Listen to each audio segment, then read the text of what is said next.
කීයේ එව්වා ඒකත් හදාගෙන නේද පාඩමට ආවිල්ලා ඉන්නේ. හරි.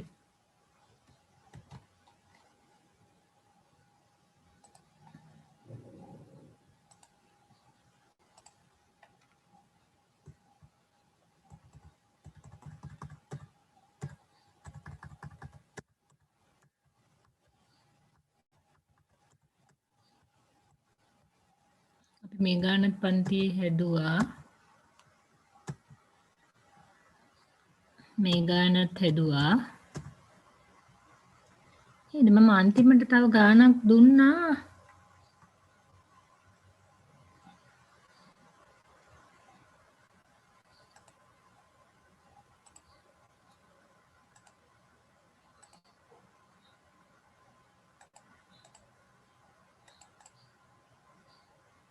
මේ ගාන හදාගන්න බැරි වුණු කවුරු හරි ඉන්නවද?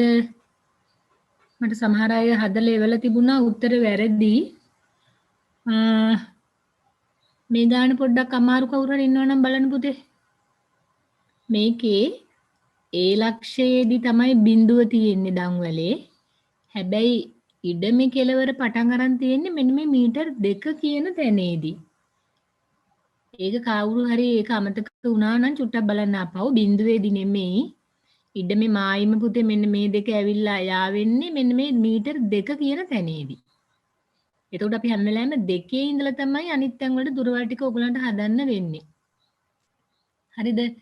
දැන් B ලක්ෂයට ගත්ත ලම්බක දුර තියෙන්නේ බලන්න B ලක්ෂයට අරගෙන තියෙන ලම්බක දුර තියෙන්නේ දෙකේ ඉඳලා තව මීටර 3ක් ගිය වෙලාවේදී. ඇයි මේක පහේදී මේක දෙකේදී නේද? එහෙනම් අපි පහෙන් දෙකක් අඩු කරලා මෙන්න මේ දුර ගන්නේ 3යි කියලා. හරිද? ඊට පස්සේ මෙන්න මේ සම්පූර්ණ දිග කාට හරි ඕන වුණා නම් මේ ත්‍රිකෝණයට මෙන්න මේ ත්‍රිකෝණයේ වර්ගඵලය හොයද්දි මේ සම්පූර්ණ දිග ඕන වෙනවනේ නේද? එතකොට 20න් දෙකක් අඩු කරාම 18යි කියලායි ගන්න ඕන. හරිද? එතකොට මෙන්න මේ AD ඔන්න ඔයගොල්ලෝ හදපු ගාන දිහා බලන්න මම මේ කීප දෙනෙක් වරද්දලා තිබුණ හින්දා මේක ආපහු කියන්නේ. ඒ නෙමෙයි මෙතෙන්ට ඔයාලට වෙන ලක්ෂයක් දාගන්න වෙනවා හැබැයි. මැනුම සඳහා ඉක්මනුම් රේඛාව පමණ බවද ඉඩමෙහි දල රූප සිටහනක් යන වර්ගඵලය ගණනය කරන්න. ඒතකොට අපි මෙතෙන්ට වෙන මොකක් හරි අකුරක් දාගන්න කියන්නකෝ. F අකුර හරි මොකක් හරි. එතකොට මෙන්න මේ FDE කියන ත්‍රිකෝණයේ වර්ගඵලය හෙව්වොත් භාගයයි ආධාරකයේ දිගෙන්නේ 20 අඩු කිරීම 2. ඒ කියන්නේ 18යි.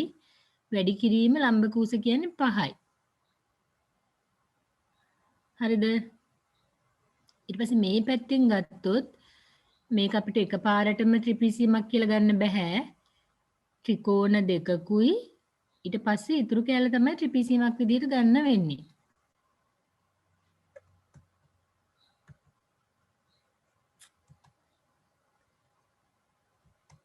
හරි? එතකොට මේ කියනවා මෙන්න මේ කියන පොඩි ත්‍රිකෝණය එනවා භාගයයි ආධාරකය කියන්නේ පහෙන් දෙකක් අඩු කරාම 3යි වැඩි කිරීම 8. හරිද? උඩ තියෙන ත්‍රිකෝණය එනවා භාගයයි ආධාරකය කියන්නේ 20 අඩු කිරීම 15. එතකොට 5යි වැඩි කිරීම 6. හරි ත්‍රිපිසීමේ වර්ගඵලය එනවා භාගයයි සමාන්තර පාද දෙකේ දිගේ එකතුව කියලා කියන්නේ 8 එකතු කිරීම 6. මම කිව්වා මේක අඳිද්දි ඔයගොල්ලෝ හරියට ඇඳ ගන්න ඕනේ මේ 6 කියන එක අඩු දුරකින් ගන්න ඕනේ 8ට වඩා. වැඩි කිරීම ලම්බක දුර කියන්නේ 15 අඩු කිරීම 5 ඒ කියන්නේ 10යි. හරි නේද? එතකොට මේ ඔක්කොගෙම එකතුව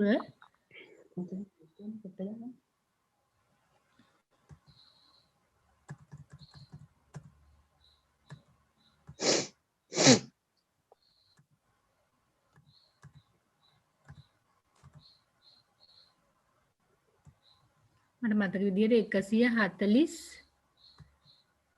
මම මේක හදපු එක නෑ මේකේ 140 දෙකක් වගේ එන්නේ 142යි 142 ආවද 142 නේද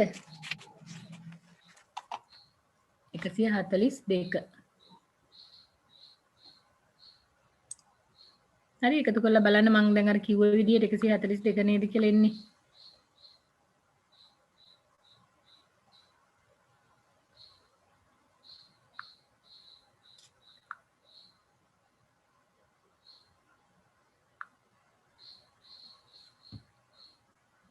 නේද? හදලා ඉවරලා තිබුණ සමහරු හරි. හරිනේ පුතේ 142 එන්නේ 45 එකතු කිරීම 15 එකතු කිරීම 12 එකතු කිරීම 70 කියලා තමයි කෑලි 4 වර්ගඵල 4 එන්නේ. හරි නේද?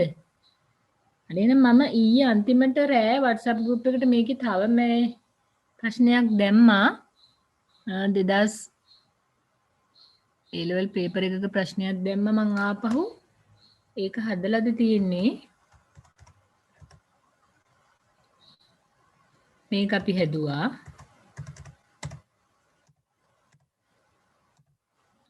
මෙන්න මේක මම රෑ එව්වා මේක හැදුවද කට්ටිය නේදාගෙන හිටියේ වෙලාවේ පොඩ්ඩක් මට මේ ගණන් ටික හරියටම ඔයගලන්ට පුළුවන් වෙලා ඕනේ පුතේ ඊළඟ කොටසට යන්න ඒකයි මම මේකෙ මෙච්චර හදන්නේ නැත්තම් මට පාඩම කියලා දීලා ඔයගලන්ට මේ ටික තනියෙන් හදාගන්න කියන්න තිබුණා හරි මේකෙත් අරකේ වගේමයි මැනුන් රේඛාවේ ඉඳලා අරගෙන තියෙන ලම්බක දුරවල් මෙන්න මේ වගුවෙන් තමයි දීලා තියෙන්නේ හරිද දැන් ගාන හදපු කට්ටිය ඉන්නවද ඊයේ හදපු නැති කට්ටිය මම ඉතින් මේක දැන් ආපහු අද හිමුනොත් අද දානවනේ දැන් ගාන ලියලා ඉන්න අපි වෙලාව නාස්ති නොකර යන් ඉස්සරහට ඊයේ රෑ මම දාපු ගාන දන්වැල් මැනුමකදී ප්‍රධාන මැනුම් රේඛාවක් භාවිතයෙන් ලබාගත් අනුලම්බ පාඨාංක පහත වගුවේ දැක්වේ. මැනුම් ස්ථාන ටික තියෙනවා A B C D E කියලා. ඊට පස්සේ මැනුම් රේඛාවේ ඒ කියන්නේ ප්‍රධාන මැනුම් රේඛාවේ දැන් මේ විදිහ එකක් දුන්නාම මැනුම් රේඛාව දිගේ පාඨාංක ටික ඔයා හැම වෙලාවෙම ලියාගෙන ඉන්න 0 5 8 12 15 දල වශයෙන් හරි ඔන්න AE කියන්නේ රේඛාවේ එක කෙළවරක ඉඳලා අනිත් කෙළවරට AE ඊට පස්සේ පුතේ AE ඔයා ඇඳගත්ත රේඛාව අවරේ දිත්ත රේඛාවකින් ඇඳගන්නේ ඒක ඇතුළේ ඔයා ලියාගෙන පටන් ගන්න තැන බිඳුවයි ඊට පස්සේ 5ක් ලකුණු කරගන්න ඒ දෙක අතර දුරට වැඩි චුට්ටක් අඩුවෙන් ඕන 8 ලියන්න. ඒ දැන් 5ක් තියෙනවා ඊළඟ එකට 5 ඉඳලා 8ට තියෙන්නේ 3යින් දුර 8 ඊළඟට ආය තව 4ක් දුරකින් තමයි 12 තියෙන්නේ. ආය තව 3ක් දුරකින් තමයි 15 තියෙන්නේ. හරි? ඒ විදිහට රේඛාව ඇඳ ගන්න. ඊට පස්සේ බලන්න ඔයා A ලක්ෂයේ ඉඳලා අනුලම්බ පාඨාංකයක් බිඳුවමයි. ඒ කියන්නේ එකක් තියෙන්නේ A වලමයි.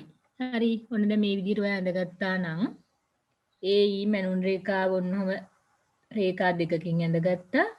පටන් ගන්න කෙලවර මං කිව්වා මෙන්න මෙහෙම අපි වෘත්තයක් ඇඳලා වෘත්තය ඇතුලේ ඉරි කෑලි 4යි මෙන්න මෙතන තිතක් තියන්න ඕන තිතක් තියන්න ඉතින් නැති හන්ද තියලා නැත්තේ අනිත් කෙලවරේ වෘත්තය ඇතුලේ අපි ලියන්නේ සම්පූර්ණ මැනුම් රේඛාවේ දිග ඒ කියන්නේ AE රේඛාවේ දිග තමයි අපි ලියන්නේ ඒක දැන් 15 කිලෝට පස්සේ ඔන්න ඊට පස්සේ බලන්න A වල ඉඳලා අනුලම්බ පාඨාංකය 0යි. එහෙමනම් A වලම තමයි පළවෙනි ලක්ෂයේ තියෙන්නේ. හරි. ඊට පස්සේ දෙවෙනි එක කියනවා B වල ඉඳලා ප්‍රධාන මැනුම් රේඛාවේ මීටර් 5ක් දුරින් අනුලම්බ පාඨාංකය දකුණු පැත්තට මීටර් 3යි. හරිද? බලන්න. ප්‍රධාන මැනුම් රේඛාවේ මීටර් 5ක් දුරින් දකුණු පැත්තට ලම්බක දුර මීටර 3යි B ලක්ෂයට. හරි නේද? ඊට පස්සේ C ලක්ෂය කියනවා ප්‍රධාන මැනුම් රේඛාවේ මීටර 8ක් දුරින් වම් පැත්තට මීටර 4යි. හරි? ප්‍රධාන මැනුම් රේඛාවේ මීටර 8ක් දුරින් වම් පැත්තට මීටර 4යි. හරි?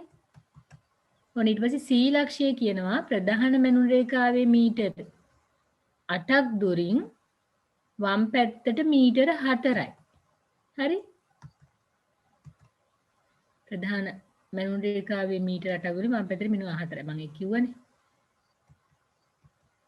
ඊට පස්සේ D ලක්ෂය කියනවා 12ක් දුරින් දකුණට 3ක්. හරි? 12ක් දුරින් දකුණට මීටර 3ක් තමයි D ලක්ෂයේ තියෙන්නේ. ඊට පස්සේ අන්තිමට E ලක්ෂය කියනවා මීටර 15යි ලම්බක දුරක් අරන් නැහැ. ඒ කියන්නේ E වලම තමයි අපේ ඉඩමේ මායිම තියෙන්නේ. හරි ඔන්න ඔය විදිහට අර වගුවෙන් බලාගෙන වම දකුණ මාරු කරගන්නේ නැතුව කවුරු හරි මේ හතරත් මෙතෙන්ට දැම්මොත් නම් රූපේ සම්පූර්ණ වෙනස් එකක් එන්නේ. වම දකුණ කොයි වෙලාවකත් ආයෙ දෙපාරක් චෙක් කරන්නම ඕන මේකේ. වා රූප සටහන ඇඳට පස්සේ වම දකුණ මාරු වෙලාද දුරවල් මාරු වෙලාද කියන එක දෙපාරක් චෙක් කරලා ඊට පස්සේ වර්ගඵලය හදන්න යන්න. හරි නැත්තම් ගාන ඔක්කොම වරදිනවා. ඔන්න දැන් මේ විදිහට ඇඳගත්තා. ඊට පස්සේ පුතේ මේක යා කරගන්න තියෙන ඊට පස්සේ මේක තනි රේඛාවකට ඇඳගන්න. ඔන්න තනි රේඛාවකට ඇඳට පස්සේ තියෙන රූපේ. ඒ ඊට අර අපි දිත්ත රේඛාවෙන් ඇඳ එක තනි රේඛාවකින් ඇඳා. ඊට පස්සේ බලන්න මේකේ ලම්බක දුර මේකේ තියෙන්නේ මීටර 3යි මෙතන තියෙන්නේ මීටර 3යි. එhmenan උගන්ට තේරෙනවා මේක යා කරාට පස්සේ අනිවාර්යෙන් සිරස් රේඛාවක් එන්න ඕන. හරි මෙන්න මේ රේඛාව හරියටම සිරස්. මොකද මේ දුරත් මීටර 3යි මේ දුරත් මීටර 3ක් නිසා. හරි ඊට පස්සේ මේ දුර මීටර 4යි. ඔන්න මේ කෑල්ල ත්‍රිකෝණයක් එනවා. මේ කෑල්ල එක පාරටම අපිට ත්‍රිපිසියමක් විදිහට වර්ගඵලය ගණනය කරන්න පුළුවන්. හරිද? හදපු කට්ටියට නම් බලා ගන්න විතරයි තියෙන්නේ. හදපු නැති අය ඉන්නවා නම් ඉතින් ප්‍රශ්නයක් නේද? ඔව් හදලත් එවලා තියෙනවා සමහරු. ඔන්න අපි දැන් වර්ගඵල හොයන එකට යනවා. දැන් ඔයගලන්ට තේරෙනවනේ නේද? මෙතන තියෙන ත්‍රිකෝණ කොටසක්. ත්‍රිකෝණ කොටසේ වර්ගඵලය කියන්නේ භාගයයි ආධාරකය මෙතන එන්නේ. ආධාරකයේ සම්පූර්ණ දිග ඉන්නේ පුතේ බිඳුවේ ඉඳලා 15යි කියන්නේ. මෙතන සම්පූර්ණ දිග ත්‍රිකෝණයේ ආධාරකයේ දිග මීටර් 15යි. 15 වැඩි කිරීම ලම්බක දුර කියන්නේ 4යි. හරි? ඔන්න භාගයයි ආධාරකය කියන්නේ මීටර 15යි ලම්බක දුර මීටර 4යි. එහෙනම් මේ කොටසේ සම්පූර්ණ ත්‍රිකෝණයේ වර්ගඵලය ඇවිල්ලා තියෙන්නේ. හරි? ඊට පස්සේ ට්‍රපීසියමක් විදිහට ගන්න පුළුවන් අපිට අර කලින් එකේ වගේ ත්‍රිකෝණ කෑලි දෙකයි ට්‍රපීසියමයි ගන්න ඕනේ නෑ මෙතෙන්දී. ඕගලන්ට තේරෙනවනේ නේද? කෙලින්ම මේ පාද දෙක සමාන්තරයි. එතකොට අපිට කෙලින්ම මේක ට්‍රපීසියමක් විදිහට ගන්න පුළුවන්. කලින් එකේදී මේ පාද දෙක අපිට සමාන්තරව ආවේ නැහැ. ඒ නිසා තමයි අපි මේක ආයෙ කෑලි තුනකට කැඩුවේ. ඔන්න ත්‍රිපිසියමේ වර්ගඵල එනවා භාගයයි වැඩි කිරීම සමාන්තර පාද දෙකේ දිගේ එකතුව. ඒ කියන්නේ මෙතන ඉඳලා මෙන්න මේ සම්පූර්ණ පාදයේ මීටර 15යි මෙතන ඉඳලා මෙතෙන්ට තියෙනවා මීටර 7ක්. නේද? 7 කියන එක ආවේ කොහොමද කියලා කාට හරි තේරෙන්නේ නැත්තම් බලන්න මෙන්න මෙතන ඉඳලා මෙතෙන්ට මෙන්න මේ පාදයේ දිගනේ අහන්නේ. නේද? 12න් අඩු කරන්න ඕන අපි 5ක්. මෙතන ඉඳලා මෙතෙන්ට 5ක් තියෙනවා. මෙතන ඉඳලා මෙතෙන්ට 12ක් තියෙනවා. එහෙනම් මෙතන ඉඳලා මෙතෙන්ට දුර බලන්න අපි 12න් 5ක් අඩු කරනවා. හරි. ඔන්න එහෙනම් 7යි. ඊට පස්සේ වැඩි කිරීම ලම්බක උස. ලම්බක උස කියන්නේ මෙතන තියෙන්නේ මීටර 3යි. හරි. එhmenan මේක ත්‍රිකෝණයේ වර්ගඵල එනවා වර්ග මීටර 30ක්. ත්‍රිපිසියමේ වර්ගඵල එනවා වර්ග මීටර 33ක්. ඊනම් ඔක්කොම වර්ග මීටර 66යි. 66යි. හරි. මොකද මේ වෙලා තියෙන්නේ 30යි. sorry. මේක මා එකතු වැරදි ඈ. 30යි 33යි 63යි නේ. මෙතන උත්තරේ 63ක් එන්න ඕන. 63 63 හරි හරි. මම එකතු කරලා තියෙන හැටි බලන්නකො මේ පැත්තේ 3යි 3යි 6යි මෙතෙන්ට දාලා. හරි? 66 නෙමෙයි 63ක් එන්න ඕන.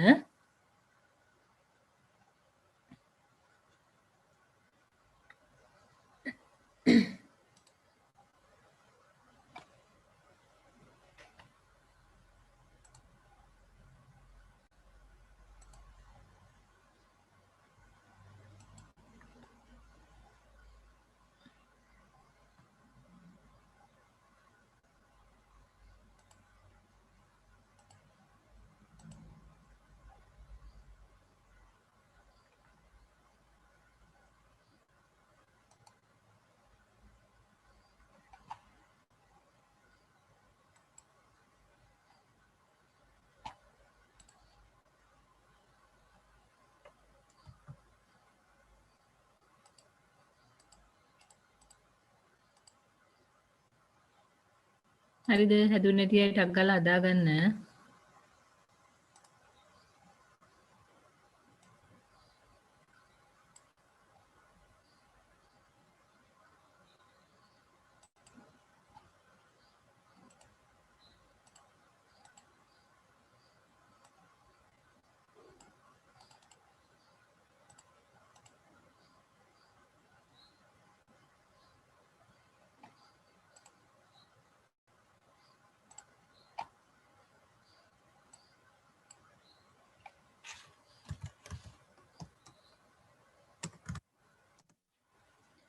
66 නෙමෙයි මේක 63 එන්නේ.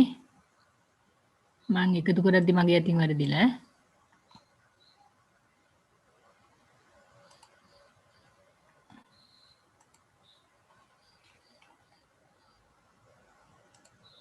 හරි නේද?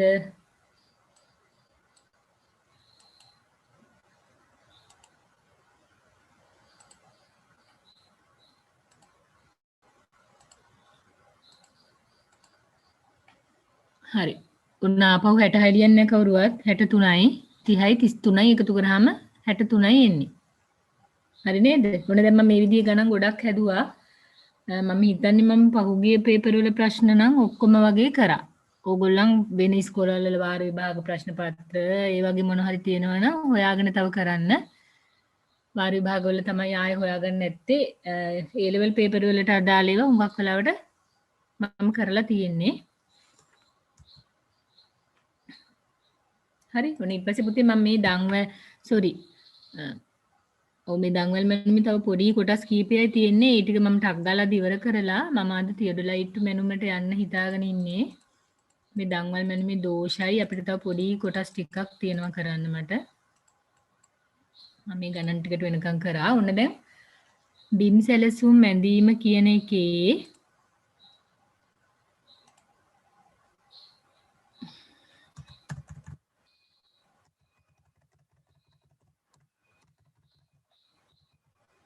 බිම් සැලසුම් මැදීම කියන එකේ බලන්න දැන් මේ තියෙන ටික ඔක්කොම දැන් අපි ඇත්තට මේ පාඩම ඉගෙන ගත්තේ බිම් සැලසුමක් අඳින්නනේ නේද? ඉඩමක් මැනලා ඒකේ ඉඩමේ සිතියම කියලා හිතන්නකෝ ඔයගොල්ලෝ. අපි සිතියම කියලා කියන්නේ නැහැ බිම් සැලැස්ම කියලා කියන්නේ. ඉඩමේ බිම් සැලැස්ම අඳින්න තමයි අපි මේ පාඩම දැන් මේ ඉගෙන ගත්තේ. නේද? ඉගෙන ගත්ත එකකින් වැඩක් තියෙන්න නම් අපි මේ බිම් සැලසුම අඳින්න අවශ්‍ය කරන හැමදේම ඉගෙනගෙන තියෙන්න ඕන. බලන්න දැන් මේකේ තියෙන ටික ඔයගොල්ලෝ මේ වෙනකොට ඉගෙනගන්න තියෙන්නේ කියලා. ප්‍රධාන මැනුම් රේඛාව පරිමාණයකට ඇඳීම. අපි පරිමාණයක් තෝරගන්නේ කොහොමද නේද? A4 කඩදාසියට ගැලපෙන්න කොහොමද තෝරගන්නේ කියලා අපි ඉගෙන ගත්තා. ඔයගොල්ලෝ අඳින කොලේ A3 වෙනවා නම් A3 වලට ගැලපෙන්න පරිමාණය තෝරගන්න ඕනේ. ඒක තේරෙනවනේ. ඊට පස්සේ දෙවෙනි එක කියනවා අවේක්ෂණ රේඛා භාවිත කර නිර්වද්‍යතාවය පිරික්සීම. අපි ඉගෙන ගත්තේ අර ත්‍රිකෝණයේ ඕනම පාද දෙකක් අතර දුර මැන්න ඒ පාද දෙකට තියෙන දුරවල් මැන්න අපි ඒක ඉඩමේ බලලා පරිමාණයට අනුව සිතියමේ තේ දුර තියනවාද කියලා බලනවා. ඇත්තට මේක කරන්නේ අපි අතින් මොකක් හරි වැරද්දක් වෙනවාද කියන එක චෙක් කරගන්න. හරි. ඊට පස්සේ අනුලම්බ ආශ්‍රිත මිනුම් ලකුණු කිරීම. ඒකත් ඉගෙන ගත්තනේ. ලම්බක දුර නම් ගන්න පුළුවන් හැම වෙලාවෙම අපි කිව්වා ඍජු අනුලම්බ ගන්නවා. ලම්බක දුර ගන්න බැරි වෙලාවේදී ඇලා අනුලම්බ දෙකක් ගන්නවා කියලා අපි ඉගෙන ගත්තා. හරිද? ඊට පස්සේ කියනවා උපකාරක දත්ත පරිමාණය උතුරු දිශාව සිතියමේ ලකුණු කරන්න. හරිනේ. දැන් මේ ටික අපි ඔක්කොම ඉගෙන ගත්තා. බිම් සැලසුමක් අඳින්න. මේ ටික ලියා ගන්න පොඩ්ඩක්. බිම් සැලසුම ඇඳීම.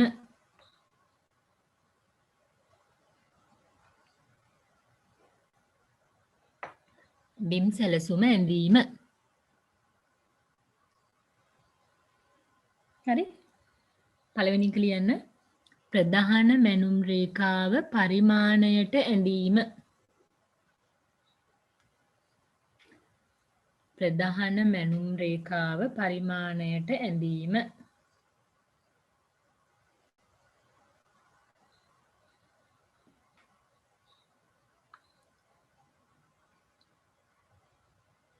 දෙවෙනි එක ලියන්න. අවේක්ෂණ රේඛා භාවිතා කර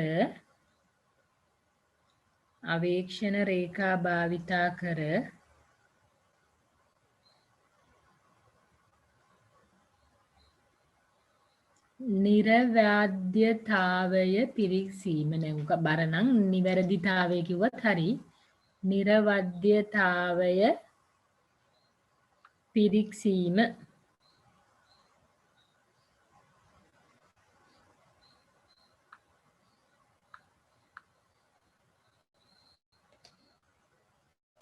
තුන්වෙනි එක ලියන්න. අනුලම්බ ආශ්‍රිත මිනුම් ලකුණු කිරීම. අනුලම්බ ආශ්‍රිත මිනුම් ලකුණු කිරීම.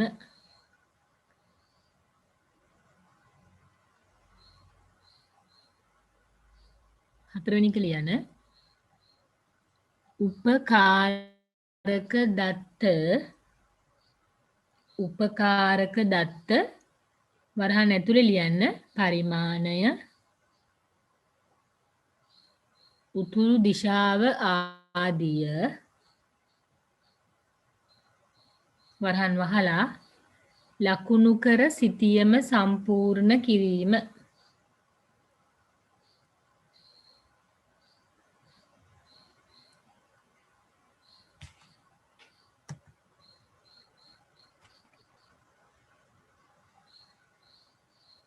හරි නේද? ඔන්න අපි ඊළඟට කතා කරනවා දන්වැල් මැනුමේදී සිදුවිය හැකි දෝෂ. හරි. මේකෙත් අර අපි හැම වෙලාවෙම කතා කරන විදිහම තමයි මේ පුතේ මේ දෝෂ ඔක්කොම තියෙන්නේ අපි වර්ග 3කට බෙදුවොත් අන්නේ 3 විදිහෙන් වෙන්න පුළුවන් වැරදි තමයි මෙතන තියෙන්නේ. මතකයිනේ නේද හැම වෙලාවෙම අපි කියන්නේ පුද්ගලයන් අතින් සිදුවෙන්න පුළුවන් දෝෂ තියෙනවා. උපකරණයේ සිදුවෙන්න පුළුවන් දෝෂ තියෙනවා. ඒත් එක්කම පරිසරයේ සිදුවන බලපෑම හින්දා වෙන්න පුළුවන් දෝෂ තියෙනවා. හරිද? ඒවා ආපහු පොඩි විස්තර කරලා තියෙන්නේ. දැන් මේ තියෙන්නේ ඔක්කොම මම හිතන්නේ පුද්ගලයන් අතින් සිදුවෙන්න පුළුවන් දෝෂ බලන්න දිගමැනීමේදී දෝෂ වෙන්න පුළුවන්. නේද? ටේප් එක කියවන්න වැරදෙන්න පුළුවන්.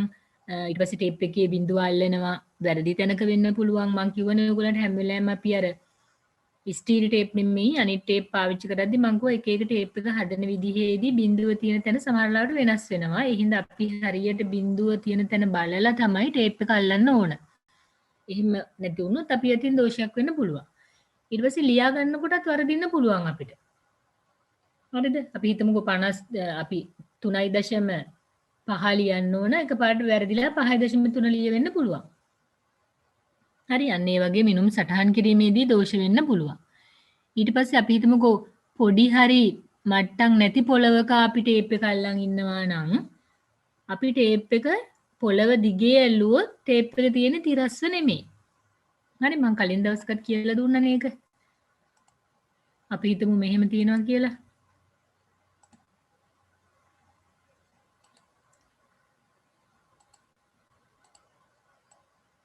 අපි හිතමු පොඩි මොකක් හරි පොළවේ පොඩි කොහොම වගේ ආනතියක් තියෙනවා කියලා. අපිට එතකොට මෙන්න මෙතන ලක්ෂයේ ඉඳලා මේ ලක්ෂයට ඇත්තටම කිව්වොත් තිරස් දුරයි මනින්න ඕන. අපි ටේප් එක මේ පොළව දිගේ දාලා මෙතන ඉඳලා මෙතෙන්ට තියෙන අගය කියවුවොත් අපි කියවන්නේ තිරස් දුර නෙමෙයි. ඒ නිසා මම කිව්වා මේකට අපි පෙළ ගැන්නුම් දඬු දෙකක්. හරි? පෙළ ගැන්නුම් දඬු දෙකක් හිටවන්න පුළුවන් අපිට මෙතන ඉඳලා මං කිව්වේ අර සුදුයි රතුයි මාරුවෙන් මාරුවට තින්ත වලින් පාට කරපු පොඩි තියනවා කියලා ලීයක් වගේ එක. හරි.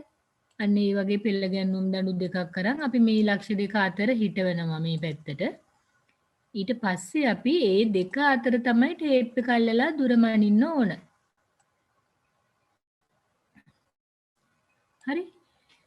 මෙහෙම නැති වුණොත් අපි වැඩේ වරදිනවා. හරි? මේක අපි හිතමුකෝ මේක මෙහෙම උඩට ගන්නවා කියලා. නැත්තම් අපි මනින්නේ හැම වෙලාවෙම තිරස් දුර නෙමෙයි. දැන් මේ පොළව දිගේ ඔය කවුරු හරි ටේප් එක ඇල්ලුවොත් අපි යටින් දෝෂයක් වෙන්න පුළුවන්. අපි මනලා තියෙන තිරස් දුර නෙමෙයි. එහෙම වුණොත් අපි ඉඩමේ අපි අන්තිමට වර්ගඵලය හොයනවා නම් වර්ගඵලයේ වැරද්දක් වෙන්න පුළුවන්.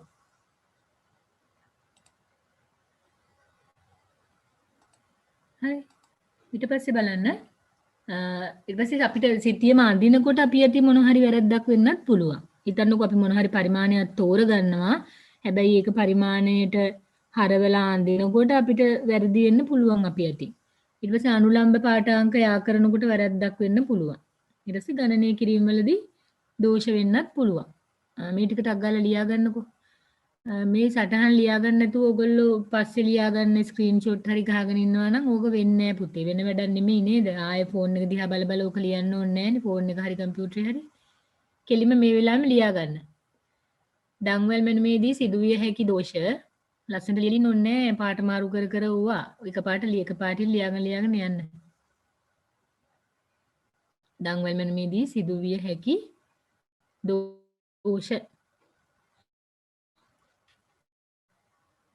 ලියන්න මේ ෆෝන් එකෙන් ඉන්න කට්ටියට බල බල ලියන්න අමාරු නිසා මම මේ කියවන්නේ දිගමැනීමේදී සිදුවිය හැකි දෝෂ. පළවෙනි එක දිගමැනීමේදී සිදුවිය හැකි දෝෂ.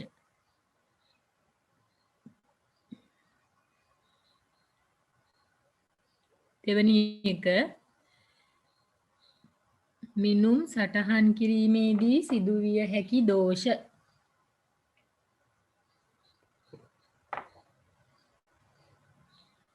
මිනුම් සටහන් කිරීමේදී සිදුවිය හැකි දෝෂ.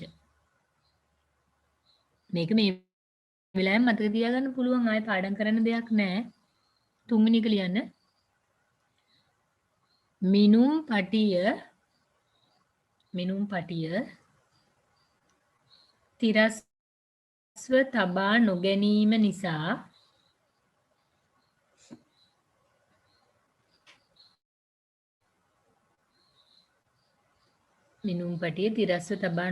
නිසා සිදුවිය හැකි දෝෂ.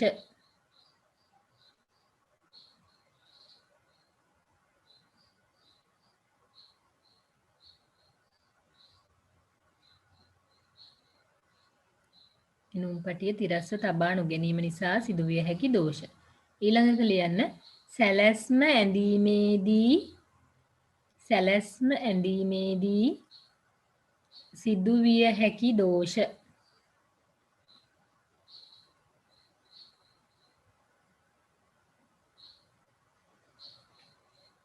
ක්‍රමාදදා ලියන්නකෝ සිදුවිය හැකි දෝෂ කියන එක හැම එකෙම තියෙනවනේ යටි පිටිපස්සෙන් නේද? ඊළඟ එක ලියන්න අනුලම්බ යා කිරීමේදී සිදුවිය හැකි දෝෂ. අනුලම්බ යා කිරීමේදී සිදුවිය හැකි දෝෂ කියන එක උඩ එකටම ක්‍රමාදාගෙන යන්න. අන්තිම එක ලියන්න ගණනය කිරීම වලදී සිදුවිය හැකි දෝෂ. නේද? දැන් හිතන්නකෝ මේකේ මාතෘකාව අපි ලිව්වනම් දන්වැල් මැනුමේදී දෝෂ සිදුවිය හැකි අවස්ථා. හරි? දෝෂ සිදුවිය හැකි අවස්ථා. ප්‍රශ්නෙදිත් එහෙම ඇහුවනම් ඕගොල්ලෝ දිගමැනීමේදී විතරයි ලියන්නේ එතකොට අපි. මේ අපරාධ මේක මාතෘකාව වෙනස් කරා නම් ඔක්කොම කෙටියෙන් ලියා ගන්න තිබුණා නේද? මිනුම් සටහන් කිරීමේදී, සැලැස්ම ඇඳීමේදී, අනුලම්බ යා කිරීමේදී අවස්ථා කියලා හුවනම් අපිට ඒ විදිහට අවස්ථා ටික කියාගෙන යන්න තිබුණා. අපි මෙතන දීලා තියෙන සිදුවිය හැකි දෝෂ කියලානේ. ඒ නිසා අපිට ඉතින් වෙනස් කරන්න වෙනවා. ඔන්න ඊට පස්සේ අර කිව්ව දෝෂවල බලපෑම අඩු කරගන්න නම් කරන්න ඕන දේවල් තමයි මෙතෙන්දි තියෙන්නේ. කලින් කියපු දෝෂවල බලපෑම අපිට නැති කරගන්න නම් බෑ අඩු කරගන්න. නේද? ඒකයි මෙතන අඩු කරගන්න කියලා කියන්නේ. භාවිත කිරීමට පෙර උපකරණවල දෝෂ පරීක්ෂාව. ඉතින් උපකරණ කිව්වට පුතේ මෙතන මේ සංකීර්ණ උපකරණ පාවිච්චි කරන්නේ නැහැ නේද? ටේප් එකයි. ඒතර මම කිව්ව විදිහට ටේප් එකේ බිඳුව පොඩ්ඩක් චෙක් කරලා බලන්න තියෙන්නේ හරිද කියලා. නැත්නම් කෙලවරේ මොන හරි paludu වෙලා තියෙනවද කියලා බලන්න ඕන. ටේප් එක අපි පාවිච්චි කරන්නේ ටේප් දෙකයිනේ. මේ ටේප් දෙක පෙළ ගැනුම් දඬුවල එහෙම ඉතින් ලොකුවට මොන හරි දෙයක් වුණා කියලා අපේ මිනුමට දෝෂයක් වෙන්නේ නැහැ. ටේප් එකකින් තමයි වෙනවා නම් දෙන්න පුළුවන්. එතකොට ඒකේ දෝෂ තියෙනවද කියලා අපි බලනවා. ඊට පස්සේ මම කිව්වා ඔයගලන්ට අර අපි බේස් ලයින් එකක් තෝරගන්නවා කියලා. මතකයි නේද? අපි මනින ඉඩම දල වශයෙන් හරි දෙකකට බෙදෙන ඒත් එක්කම අපේ ත්‍රිකෝණවල දිගින් වැඩිම පාදය තමයි අපි කිව්වේ පාදම් රේඛාව. එහෙම නැත්නම් බේස් ලයින් එක කියලා. හරි? ඒක දෙපාරක් මනින්න කියලා කියන්නේ. ඒක වැරදුනොත් ඔක්කොම වරදිනවා. ඊට පස්සේ හැම මිනුමක් ගන්නකොටමයි ඒක ආයේ සටහන් කරනකොටමයි අපි ආපහු පරීක්ෂා කරනවා. අපි අර මං කිව්වේ 5.3 3.5 කියලා ලියන්න පුළුවන් නේද? ආයෙත් ඒක දිහා බලලා එකපාරක් ලිව්වනම් හරි. ඒත් එක්කම අපි චෙක් ලයින් කියලා එකක් ඉගෙන ගත්තනේ නේද? අවේක්ෂණ රේඛා භාවිතය. මං කිව්වා ඒකෙන් දෝෂ වෙන්න පුළුවන් හැකියාව අඩුයි කියලා. අපි අවේක්ෂණ රේඛා පාවිච්චි කරන්නේ ඒකට. ලියා ගන්න. දෝෂවල බලපෑම අඩු කර ගැනීම. දෝෂවල බලපෑම අඩු කර ගැනීම.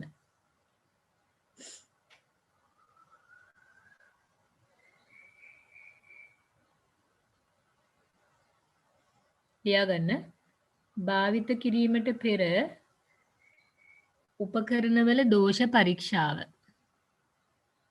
භාවිත කිරීමට පෙර උපකරණවල දෝෂ පරීක්ෂාව.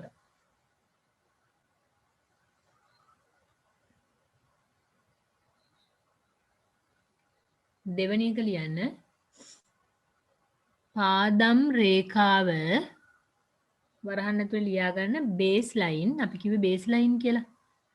BAC LINE බේස් ලයින් දෙවරක් මැනීම පාදම් රේඛාව දෙවරක් මැනීම.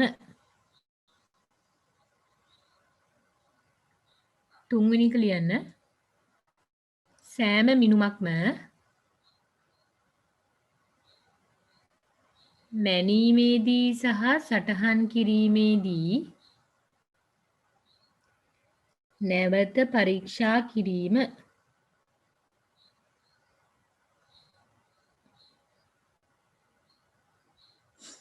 හතරවෙනි එක ලියන්න අවේක්ෂණ රේඛා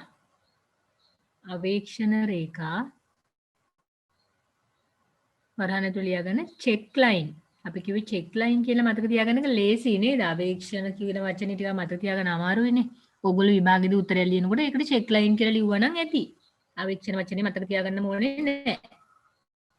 අවේක්ෂණ රේඛා වරහන් ඇතුලේ චෙක් ලයින් කියලා ලියන්න. වරහන් වහලා භාවිතය. හරි නේද? දැන් මේක මේ වෙලාවේ මතක තියාගන්න පුළුවන්. උපකරණ වල දෝෂ පරීක්ෂා කරන්න පුළුවන්. ඊට පස්සේ බේස් ලයින් එක දෙපාරක් මනින්න පුළුවන්. හැම පාඨාංකයක්ම ගන්න කොටයි ලියන කොටයි ආපහු පාරක් චෙක් කරන්න පුළුවන්. ඒත් එක්කම චෙක් ලයින් පාවිච්චි කරන්න පුළුවන්. හරි. ඔන්න ඊට පස්සේ කියනවා අපි මේ දන්වැල් මැනීමේ වාසි. වැඩිපුරම තමයි මේක පුතේ මං කිව්වා පරණ ඒත් එක්ක මේක හුඟක් නිවැරදි ක්‍රමයක්. පරණ වුණාට මේක ඇත්තටම නිවැරදි. ඉතින් කරන්න හැබැයි ටිකක් අමාරුයි ලොකු ඉඩමකට කරන්න බෑ. මේ තියෙන වාසි අවාසි ගැන කතා කරද්දී කියනවා වාසි තියෙන්නේ මේක නිවැරදි ක්‍රමයක් ඇත්තටම. පොඩි සමතලා ඉඩම් අනින්න තමයි සුදුසු වෙන්නේ. අනිත් එක ලොකුම තියෙන වාසිය තමයි අවශ්‍ය උපකරණ ඉතාම සරලයි. නේද? ටේප් එකක් කියන එක අපිට ඕන කෙනෙකුට හොයාගන්න පුළුවන්. දැන් අපි ඊට පස්සේ දන්වැල් මැනීමෙන් පස්සේ තියඩොලයිට් මෙන්මට යන්නේ. තියඩොලයිට්ුවෙන් මනිනවා කියන්නේ තියඩොලයිට් උපකරණයක් ලක්ෂ 2.5ක් විතර වෙනවා. ඉතින් ඒ වගේ උපකරණයක් අරන් මේක කරන්න ගියාම ලොකු වියදමක් යන හින්දා තමයි මේ පොඩි ඉඩමක් නම් මේ සරල විදිහට ටේප් එකක් පාවිච්චි කරලා මනින්න අපි ඉගෙන ගන්න. හරි අවශ්‍ය උපකරණ ඉතාම සරල වීම. ඊට පස්සේ මේක ඔක්කොම මිනුම් ලබා ගන්න එක විතරයි අපි ඉඩමැදි කරන්නේ. සිතියන් අඳින්නේ ඒවා ගණනය කිරීම ඔක්කොම අපිට කොහේ හරි කාර්යාලයක හරි අපිට නිකන් වෙනක් කාමරයකදී හරි කරගන්න පුළුවන්. හරිද? සිතියන් අඳින්නේ ඒවා අපි ඉඩමැදිම කරන්නේ නැහැ. ඒක තමයි මේකේ තියෙන වාසි. ලියාගන්න දන්වැල් මැනීමේ වාසි. දන්වැල් මැනීමේ වාසි.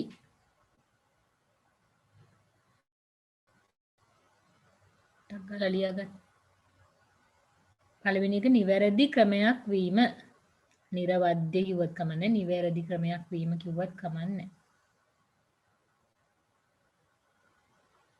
දෙවෙනි එක කුඩා සමතලා ඉඩම් සඳහා වඩා සුදුසු වීම. කුඩා සමතලා ඉඩම් සඳහා වඩා සුදුසු වීම.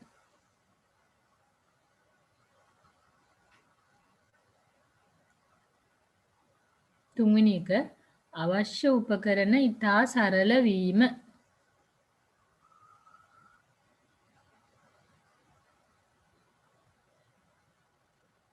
හතරවෙනි එක ලියන්න මිනුම්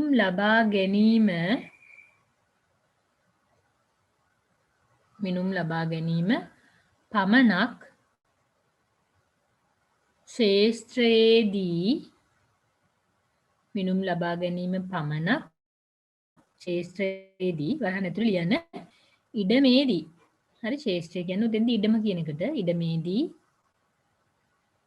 වරහන් වහලා සිදු කරන අතර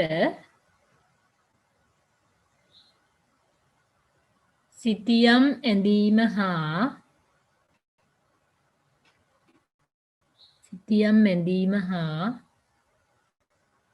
ගණනය කිරීම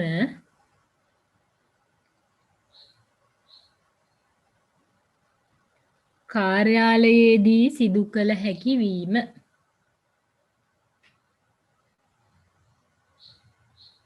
කාර්යාලයේදී සිදු කළ හැකි වීම.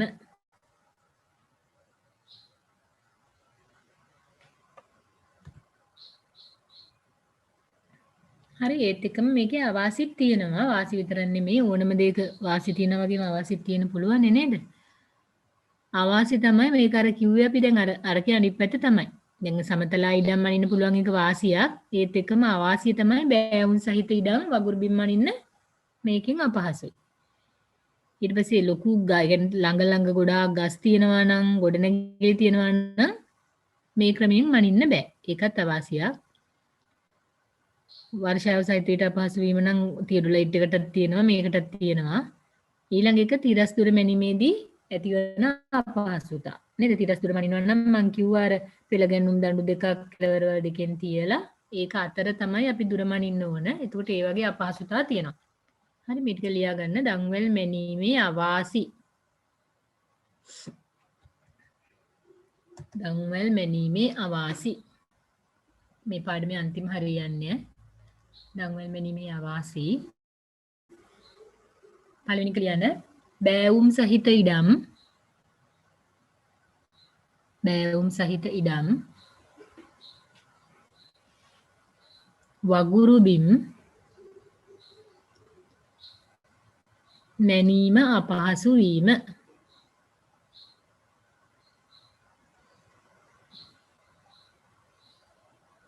දෙවෙනි එක ලියන්න. වනාන්තර ගස් සහිත ඉඩම්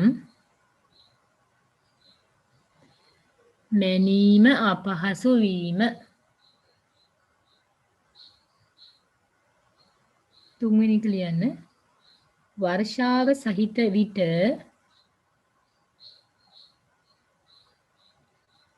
මැනීම අපහසු වීම.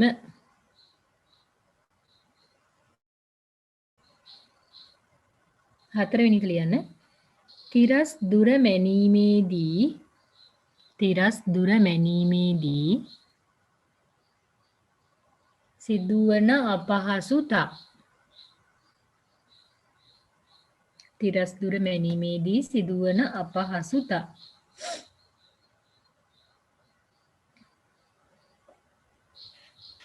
හරි ඔන්න දැන් අපි වාසි කතා කරා අවාසි කතා කරා. ඔන්න දැන් සමරියක් තියෙනවා ඔයගොල්ලෝ මේ පාඩමේදී ඉගෙන ගත්ත කොටස් ටික අනුලම්බ කියන දේ ඉගෙන ගත්තා. මැනුම් ක්‍රියාවලිය සම්පූර්ණයෙන්ම ඉගෙන ගත්තා අපි. මනින්න හැටි, ලකුණු කරන හැටි නේද? ත්‍රිකෝණ තෝරගන්න හැටි. ඒ ඔක්කොම කළා. ඊට පස්සේ යොදා ගන්න පුළුවන්. ඒ වගේම යොදා නොගන්න පුළුවන් අවස්ථා කතා කරා. වාසි අවාසි කතා කරා. දෝෂ කතා කරා. හරි නේද? ඒතර මේ පාඩමේ ඉවර වෙනකොට ඕගොල්ලන්ට යන්න ඕන කරුණු ටික තමයි පුතේ මේ තියෙන්නේ. ඒතර මේ ටික ඔක්කොම අපි කතා කරලා ඉවරයි. හරිද? ඊට පස්සේ මේ ගණන් හදන ඒවා ටික ඔක්කොම මම හදලා තියෙන්නේ.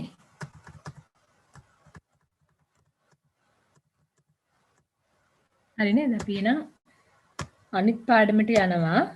මේ පාඩමේ ඔයගොල්ලන් කවුරු හරි දැන් නම් ඔහොම ඉඳලා බෑ නේද? දැන් 13 නේ ඉන්නේ. මේ අවුරුදු විභාග ලිව්ව අයට වඩා වැඩිපුරම පාඩු වෙන කට්ටිය ඕගොල්ලෝ. ඕගොල්ලන්ට දැන් මේ අවුරුද්දෙම ඉස්කෝලේ නෑ ගියා නේද? ඒ නිසා අපිට ඕගොල්ලන් අතේ වැඩේ තියෙන්නේ ඒ කියන්නේ අමතර දේවල් ටික ඕගොල්ලෝ හොයාගෙන ඉස්සරහට යන්න ඕන. මම හිතනවා මේ වෙනකොට දැන් 13 සිලබස් එක ඕගොල්ලන්ගේ ළඟ ඇති. නේද? සිලබස් එක තියෙනවා නම් ඕගොල්ලෝ මේ පාඩම බලන්න මොනවද මේ පාඩමට අදාළ කොටස් ටික කියලා. නැත්නම් ඉතින් මම උගන්වන ටික විතරක් ඔහේ බලලා හරියන්නේ නැහැ. මම පිළිවෙලකටද කරන්නේ කියලා හරි එතකොට ඔයගලන්ට තේරෙයි. මේ පාඩමේ පුතේ ප්‍රධාන මාතෘකාව තමයි බිම් මැනීම හා මට්ටම් ගැනීම. ඒතර ඉඩම් අනින එකයි ඉඩමක මට්ටම ගන්න එකයි දෙකම තියෙන්නේ මේ ප්‍රධාන මාතෘකාව යටතේ තියෙන්නේ. ඒ ප්‍රධාන ඔයගලන් සිලබස් එකක් හරි දැක්කනම් කට්ටිය දන්නවා ප්‍රධාන මාතෘකාවට දැන් ඉස්සර වගේ නෙමෙයි අලුත් වචනයක් පාවිච්චි කරන්නේ නිපුණතාවය කියලා. නිපුණතාවය තමයි බිම් මැනීම හා මට්ටම් ගැනීම.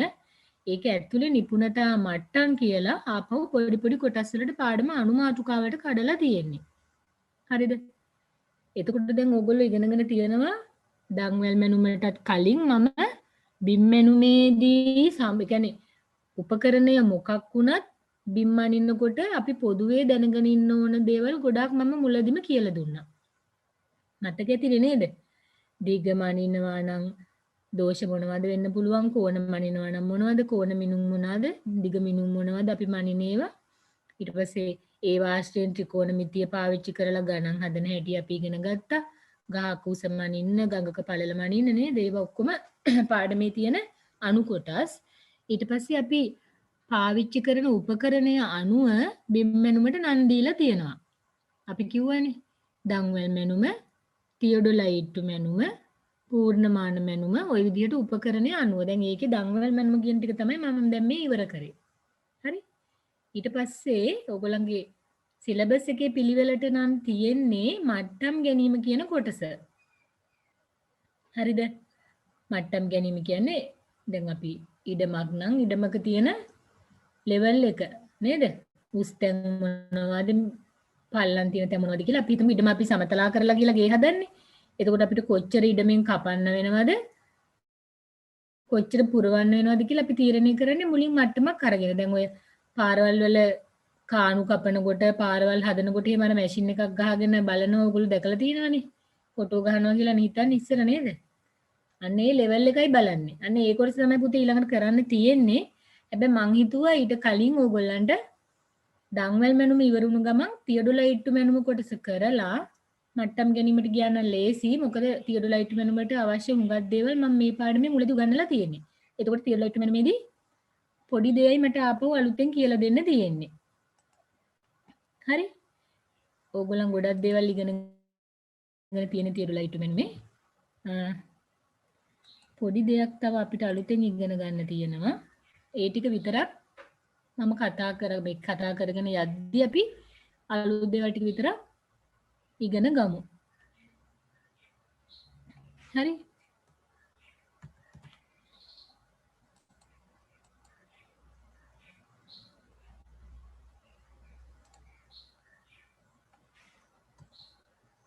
හරි නේද? දැන් මේකේ පුතේ නිපුණතාවය කියන්නේ බිම් මැනීම හා මට්ටම් ගැනීම තමයි නිපුණතාවය. මම අර කිව්වේ නිපුණතා මට්ටම තමයි තියොඩොලයිට්ටු මැනුමේ මූලිකාංග විමර්ශනය කරයි. එහෙම තමයි ඕගොල්ලන්ගේ පොතේ තියෙන්නේ. හරි? තියොඩොලයිට්ටු මැනුම තමයි අතරම මූලිකාංග විමර්ශනය කරයි කියලා කිව්වට. හරිද? මේ පාඩමෙන් ඕගොල්ලන්ට ඉගෙන ගත්තට පස්සේ අතරම කිව්වොත් ඉගෙන ගත්තාම තියෙන ප්‍රයෝජනේ තමයි බිම් මැනුමේ ක්‍රියාවලියකදී පරික්‍රමණ කියලා වචනයක් කලින් අපි කියලා දුන්නා මම. කාට හරි මතකද දන්නේ නැහැ. දැන් නම් අමතක වෙලත් ඇති. මම මෙතෙන්දී ආයෙ කියලා දෙන්නම්. පරික්‍රමණ කියන එකේ අවශ්‍යතාවය මම කියලා දෙනවා මේ පාඩමේදී. ඊට පස්සේ තියොඩොලයිට් එකක් කියන්නේ මොකක්ද කියන එක තමයි මේ පාඩමේදී විස්තර කරන්නේ. හරිද? දැන් අපි දන්වැල් මැනුමෙන් ඉඩම් අනින්න ඉගෙන ගන්නකොට ඕගොල්ලෝ ඉගෙන ගත්තනේ ඇතුළේ ත්‍රිකෝණ වලට බෙදලා. දැන් ඔන්න ආපහු පොඩක් පාඩමේ තියරි කොටස් වලට එන්නේ ගණන් හදන එක තියෙනවා. ආපහු මේ පාඩමේ අන්තිමට මේ ටික පොඩ්ඩක් අහගෙන ඉන්න වෙනවා නිදිමත නැතුව. අපි දන්වැල් මැනුමේදී ඔයගලන්ට මතකයි ඉඩම ඇතුළ ත්‍රිකෝණ වලට බෙදලා තමයි අපි මේ වැඩේ කරේ. ත්‍රිකෝණ වලට බෙදුවා. ඊට පස්සේ දිගයි අනුලම්බ පාඨාංකයි අරගෙන තමයි අපි සිතියම අඳින්නේ දන්වැල් මැනුමේදී. හැබැයි මේ වෙලාවේදී කිව්වා අපි ඇතුලේ පුළුවන් තරම් අඩුම ත්‍රිකෝණ ගානකට ඕනේ ඉඩම බෙදා ගන්න කියලා. මං කිව්වා ත්‍රිකෝණ බෙදන්න ඕනේ නැත්නම් අපිට පුළුවන් එක රේඛාවක් ඇඳලා රේඛාව දෙපැත්තේ තියෙන දත්තවලට අනුලම්බ අරගෙනත් වැඩේ කරන්න පුළුවන්. හැබැයි දැන් ඔන්න මේ තියෙන විදිහේ එකක් බලන්න. දැන් ඔන්න මේ විදිහේ එකක් ගත්තොත් ඔයගලන්ට තේරෙනවා මේක ඇතුලේ ගොඩනැගිල්ල දැන් මෙහෙම හිතමුකෝ අපි.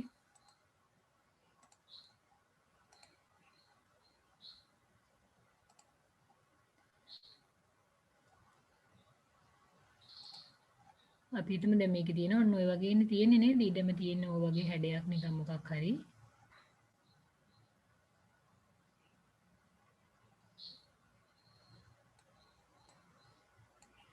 හරි මේක ඇතුලේ ලොකුවට තියෙනවා සම්පූර්ණ කියන්නේ ඉඩම නිකන් පිරෙන්න වගේ තමයි මේ ගොඩනැගිල්ල තියෙන්නේ. දැන් බලන්නකෝ අපි දන්වැල් මැනුමෙන් මනින්න ගියොත් මේ ඉඩම අනිවාර්යෙන් අපිට ගොඩනැගිල්ලේ බිත්ති කඩලා අපිට ත්‍රිකෝණ තෝරගන්න බෑ. නේද? තනි රේඛාවක් මැද්දෙන් ලකුණු කරන්න විදියකුත් නැහැ. මම හිතුවා දැන් මේ ගොඩනැගිල්ල මැදි කරලා ත්‍රිකෝණයක් තෝරගන්න වුණොත් මට හිතන්නකෝ දැන් මෙන්න මෙහෙමවත් යන්න වෙනවා එක පාදයක් නේද? අනිත් පාදේ කොහොමවත් යන්න වෙනවා. ඉතුරු පාදේ ওই විදිහටවත් නේ අපිට සෝරි. ඉතුරු පාදේ මෙහෙමවත් යන්න වෙනවා නේද? ඉතින් එතකොට මොකද වෙලා තියෙන්නේ දැන්? මැනුම් ස්ථාන ටික මෙන්න මේ මැනුම් ස්ථාන තියෙන ඉඩමින් පිට. හරි? මේ මැනුම් ස්ථාන ඉඩමින් පිට තියෙන්නේ. අපේ මැනුම් රේඛාවල සමහර කොටස් ඉඩමින් පිට. නේ? මේ කෑල්ල ඉඩමින් පිට, මේ කෑල්ල ඉඩමින් පිට නේද? හැබැයි ගොඩනැගිල්ල මැදි වෙන්න වෙන විදිහකට හිතන්න මේ පැත්තට මම ත්‍රිකෝණයක් තෝරගන්න කියලා හිතන්නකෝ. ඒත් එහෙමම වෙනවනේ නේද මේ? අනිවාර්යෙන් මේ ගොඩක් ඒවා යනවා ඉඩමින් පිටට. එහෙනම් මේ වගේ තැනකදී අපිට ත්‍රිකෝණ වලට කඩලා මේ වැඩේ කරන්න බෑ. හරිද? එතකොට අපිට වෙන ක්‍රමයකට යන්න වෙනවා. හරි වෙන ක්‍රමයකට යන්න වෙනවා. දැන් මේ විදිහ එකක් තමයි මෙතන තියෙන්නේ. ඒත් එකම හිතන්න මේ වගේ තව එකක් තියෙනවා කියලා. ඔන්න මේ ඉඩමේ හැඩය තියෙනවා පුතේ මම අවිධිමත් හැඩයක් තියෙන්නේ. අපි අවිධිමත් කියලා කියන්නේ ඉඩම වටේ මායිම් සරල රේඛීය නැත්තම් නේද? අපි ඉංග්‍රීසියෙන් කියන්නේ irregular shape කියලා. regular shape නෙමෙයි irregular shape. මේක තියෙන්නේ අවිධිමත් හැඩයක් තියෙන්නේ. මේක ඇතුලේ තියෙනවා මෙන්න මේ වගේ ළඟ ගොඩනැගිලි ගොඩක් තියෙනවා. නිකන් උදාහරණයකට හිතන්නකෝ අපේ ඉස්කෝලේ කියලා. ඉස්කෝලයක් නම් මේ ළඟ ගොඩනැගිලි ගොඩයි. දැන් මේක ඇතුලේ කොහොමද ත්‍රිකෝණයක් තෝරගන්න? ත්‍රිකෝණ වලට කඩන්න උන. මේ ගොඩනැගිලිට මෙහෙම ත්‍රිකෝණයක් කඩන්න වෙනවා. දැන් අර කලින් කිව්ව දෙයම ආපහු වෙනවා. නේද? අනිවාර්යෙන් මේකේ ත්‍රිකෝණ වලට කඩන්න ගියොත් ත්‍රිකෝණේ පාද ඉඩමෙන් එළියට පනී. ඒත් වගේම මැනුම් ස්ථානත් එළියට පනී. ඉතින් නම් මේ වගේ තැනකටත් අපිට අර දන්වැල් මැනුම කියන එක පාවිච්චි කරන්න බෑ. නේද? අන්න ඒ වගේ වුණාම අපිට දිගමිනුම් විතරක් මැනලා හරියන්නේ නැහැ. කෝණ මැනලා මේ වැඩේ කරන්න විදිහක් හොයාගන්න වෙනවා. අපි දන්වැල් මැනුමෙන් කරන්නේ දිග විතරක් මනින එකනේ. හැබැයි අපිට මේ දැන් අර කලින් කතා කරපු විදිහේ ඉඩමකයි මේ දෙවනියට කතා කරන ඉඩමකයි අපි හිතමුකෝ තව ඉඩම හුඟක් ලොකුයි. දැන් මේ වගේ ගොඩනැගිලි ළඟ තියෙන කෙනේ මේ ප්‍රශ්නේ ඉඩම හුඟක් ලොකුයි. තව පුළුවන් අපිට තිරස් දුරවල් වලට වැඩිය පොළව පොඩි හරි බෑවුම් විදිහක් තියෙනවා නම් අපිට මේ දන්වැල් මැනුමෙන් මනින්න බෑ මේක. හරි ත්‍රිකෝණ වලට බෙදන්නත් බෑ. දන්වැල් මැනුමෙන් මනින්නත් බෑ. ඒ නිසා අපිට කෝණ මැනලා තමයි මේ වැඩේ කරන්න වෙන්නේ. දැන් මම කලින් යන විදිහේ මිඩමක් ආපහු ගන්නදොත් මෙහෙම හිතමුකෝ අපි. හරි. ඔන්න දැන් මේ හැඩේ තියෙනවා පුතේ. දැන් කලින් විදිහමයි.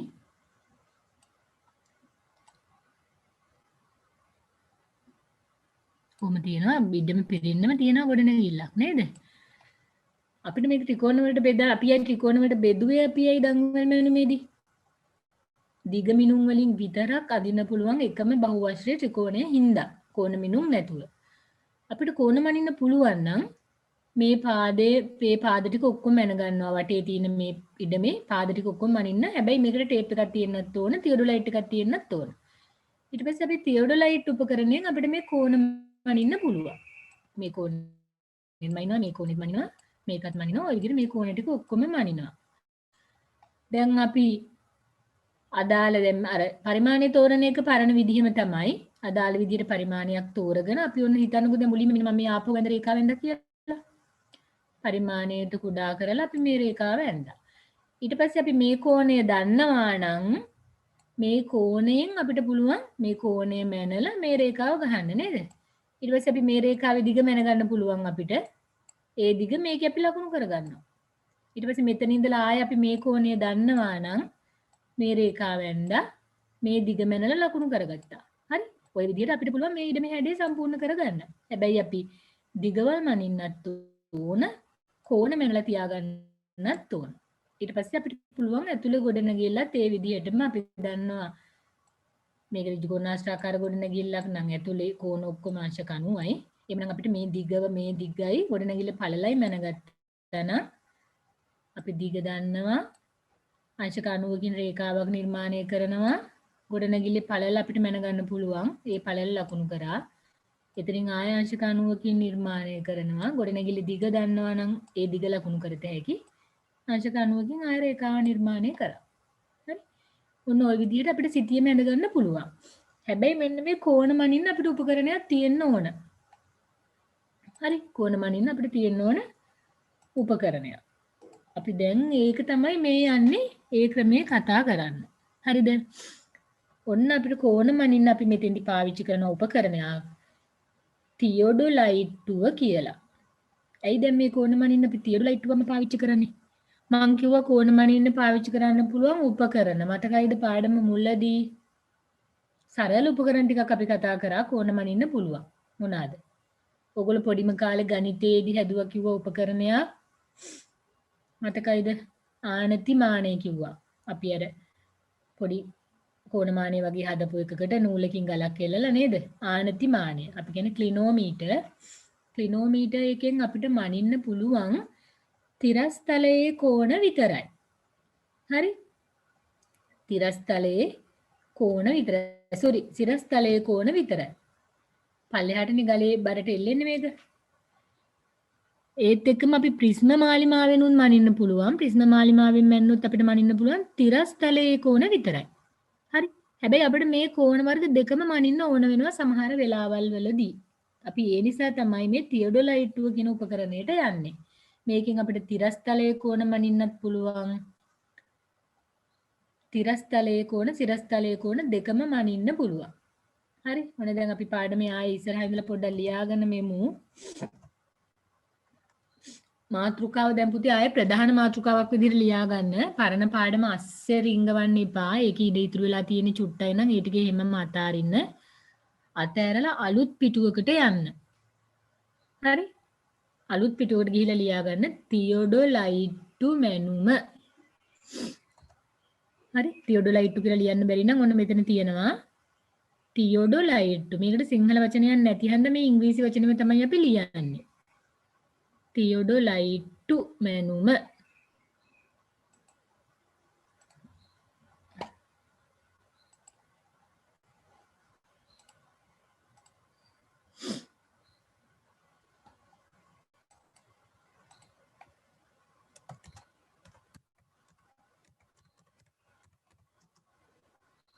මේක අපි ඉංග්‍රීසියෙන් කියනවා පුතේ තියොඩොලයිට් සර්වේ. මේ වචනේ තමයි අපි වැඩිපුර පාවිච්චි කරන්නේ. හින්දා මේක ලියා ගන්න. තියොඩොලයිට් සර්වේ. තියොඩොලයිට්ටු මැනුම. ඔය තියොඩොලයිට් කියන ඉංග්‍රීසි වචනේමයි අපි සිංහලනොත් තියොඩොලයිට්ටුව කියලා කියන්නේ. තියොඩොලයිට් සර්වේ.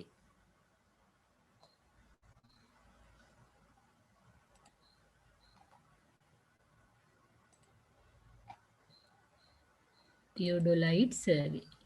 හරි? හරි.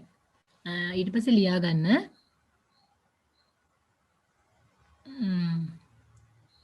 මේකේ විදිහට නෙමෙයි මම මේ කියන ටික ලියා ගන්න.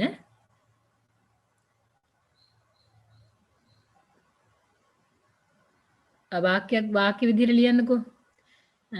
දන්වැල් මැනුමින්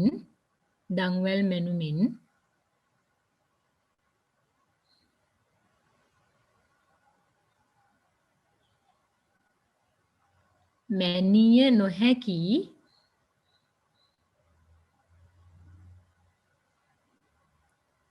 දන්වැල් මැනුමින් මැනිය නොහැකි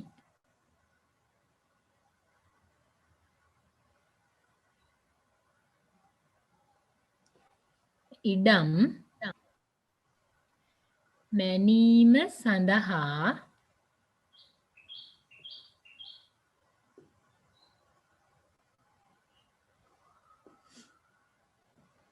තියොඩොලයිට්ටු මැනුම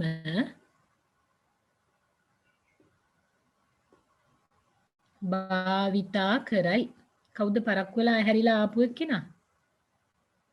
එක්කෙනෙක් වැඩි වුණා. ඔච්චර නිින්ද යනවද අප්පා? දැන් මේ මම කරන්නේ සතියේ දවස් 3යි නේද? ඒ පුරුදු විදිහටම අනිත් දවස් දෙකත් මම දන්නේ නැහැ තව පන්ති තියෙනවද කියලා. තිබ්බනටත් පුතේ ඇහැරිලා වැඩ කරන්න. දැන් තව ගොඩක් නැහැනේ කාලේ. නිදා ගන්න කාලයක් නැහැ දැන් දවල්ක. දන්වැල් මැනුමෙන් මැනිය නොහැකි ඉඩම් මැනීම සඳහා තියොඩොලයිට්ටු මැනුම භාවිතා කරයි. හරි. ඊට පස්සේ දෙවෙනි කරුණ විදිහට ලියා ගන්න. දෙවෙනි කරුණ විදිහට ලියන්න.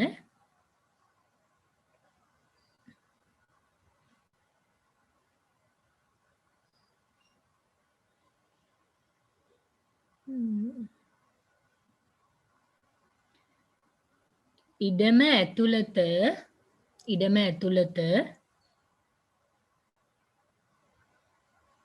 ත්‍රිකෝණ වලට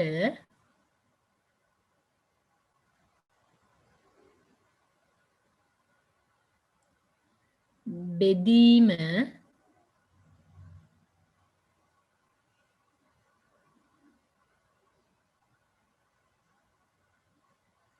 අසීරු අවස්ථාවලදී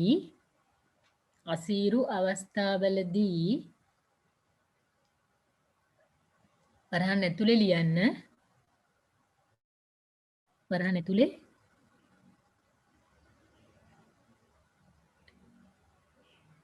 ගොඩනැගිල්ල ඉතා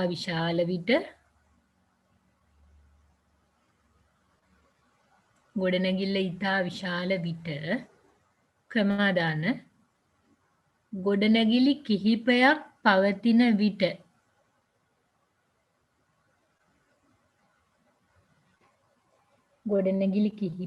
පවතින විට ආදී ලෙස කියන තව ගොඩක් වෙලාවල් තියෙනවා ආදී ලෙස කියලා වරහන වහන්න.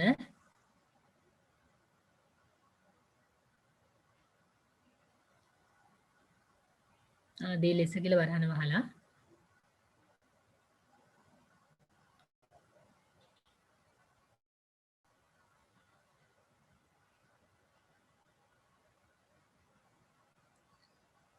කෝණ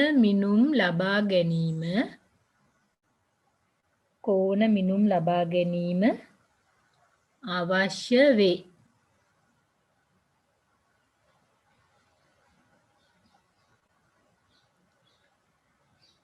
මෙන්න මේ රූපේ පොඩ්ඩක් අරගන්න පුතේ. දැන් ඔය කිව්ව දෙවණියට කිව්ව කරුණට අදාළ මේ රූපේ ඊළඟ පිටුවේ තියෙන රූපේ. මේ රූපේ අඳගන්න. ඔය දැන් දෙවණි කරුණට පොඩ්ඩක් යටින් ටිකක් පොඩියට අඳගන්න. පංචාංශයක් හරි ෂඩාංශයක් හරි කමන්නේ. ඉඩමක් අඳින්න.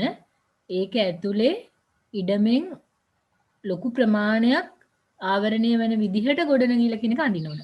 පොඩි ගොඩනැගිල්ලක් අඳින්න එපා. ඉඩමේ මායින් වලටම කිට්ටුවටම යන ගොඩනැගිල්ලක් අඳින්න.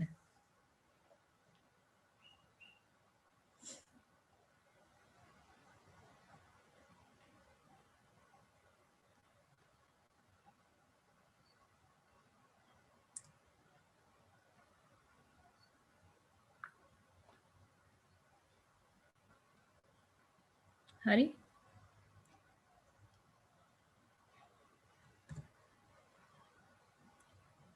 හරි එතනම මෙන්න මේ රූපෙත් දැනගන්න ඕන. පොඩියට නේදගත්තේ නේද? ඒ කියන්නේ අනිත් පැත්තෙන් හරි කමන්නේ. මේ විදිහට මායිම අර වගේ සරල රේඛීය නැහැ.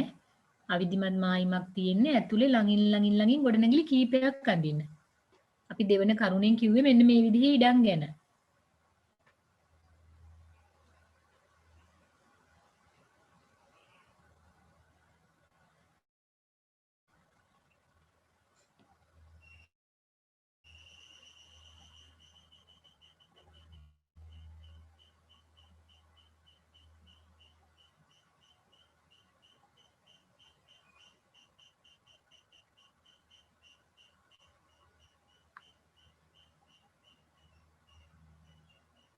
හරි?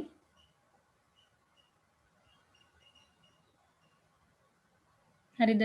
රූප දෙකම ඇඳගත්තා නේද?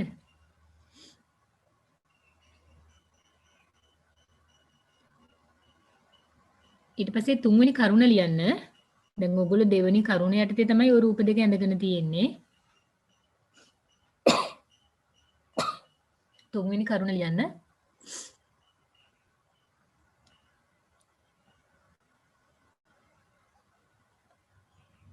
ප්‍රිස්ම මාලිමාවෙන් හෝ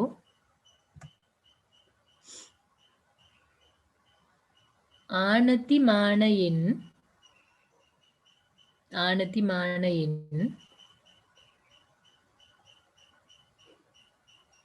මැනිය හැක්කේ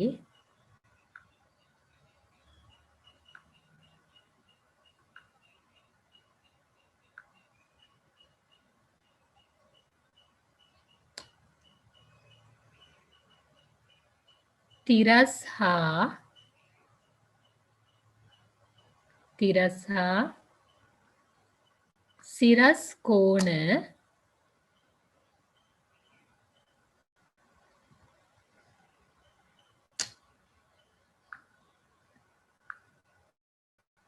දෙකෙන් එක වර්ගයක් පමණි.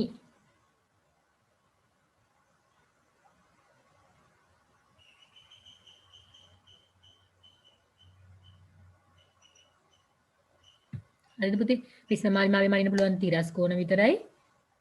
ආනතිමානයෙන් මනින්න පුළුවන් සිරස් කෝණ විතරයි අපිට. හරි? එක වර්ගයක් පමණි.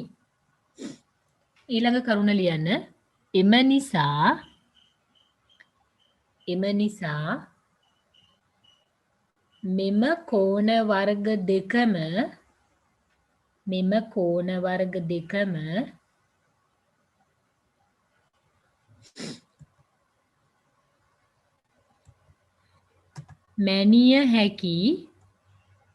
මැනිය හැකි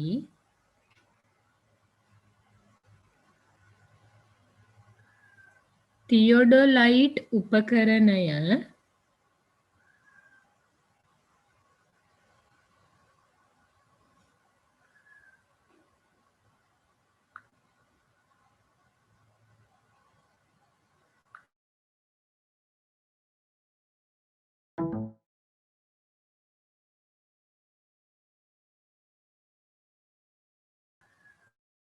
තා කරයි.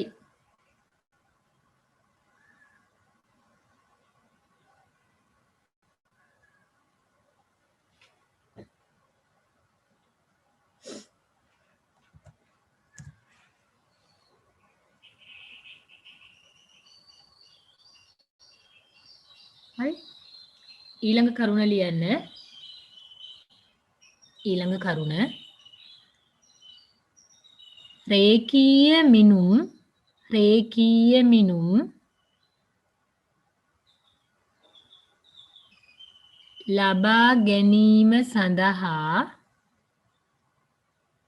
රේඛීය මිනුම් ලබා ගැනීම සඳහා මෙහිදීද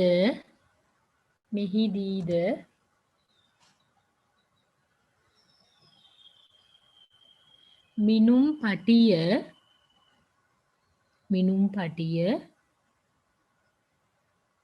යොදා ගනී.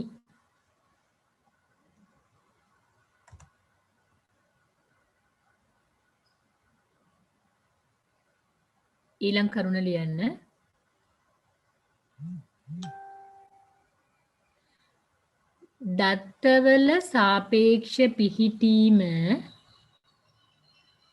දත්තවල සාපේක්ෂ පිහිටීම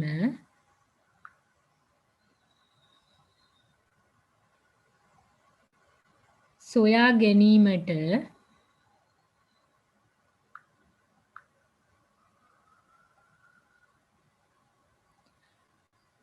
අනුලම්බ ක්‍රමය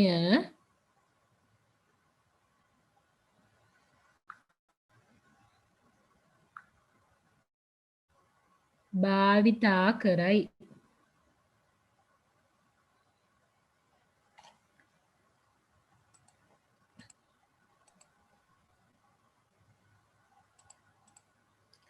හරි? දැන් ඔතෙන්දි තියොඩොලයිට් කියන උපකරණය පාවිච්චි කරාට අර අපි දන්වැල් මැනුමේදී පාවිච්චි කරපු හුඟක් දේවල් මෙතෙන්දිත් අපිට ඕන වෙනවා. දැන් මෙහෙම නම් ඊට මේ හැඩේ තියෙන්නේ පුතේ.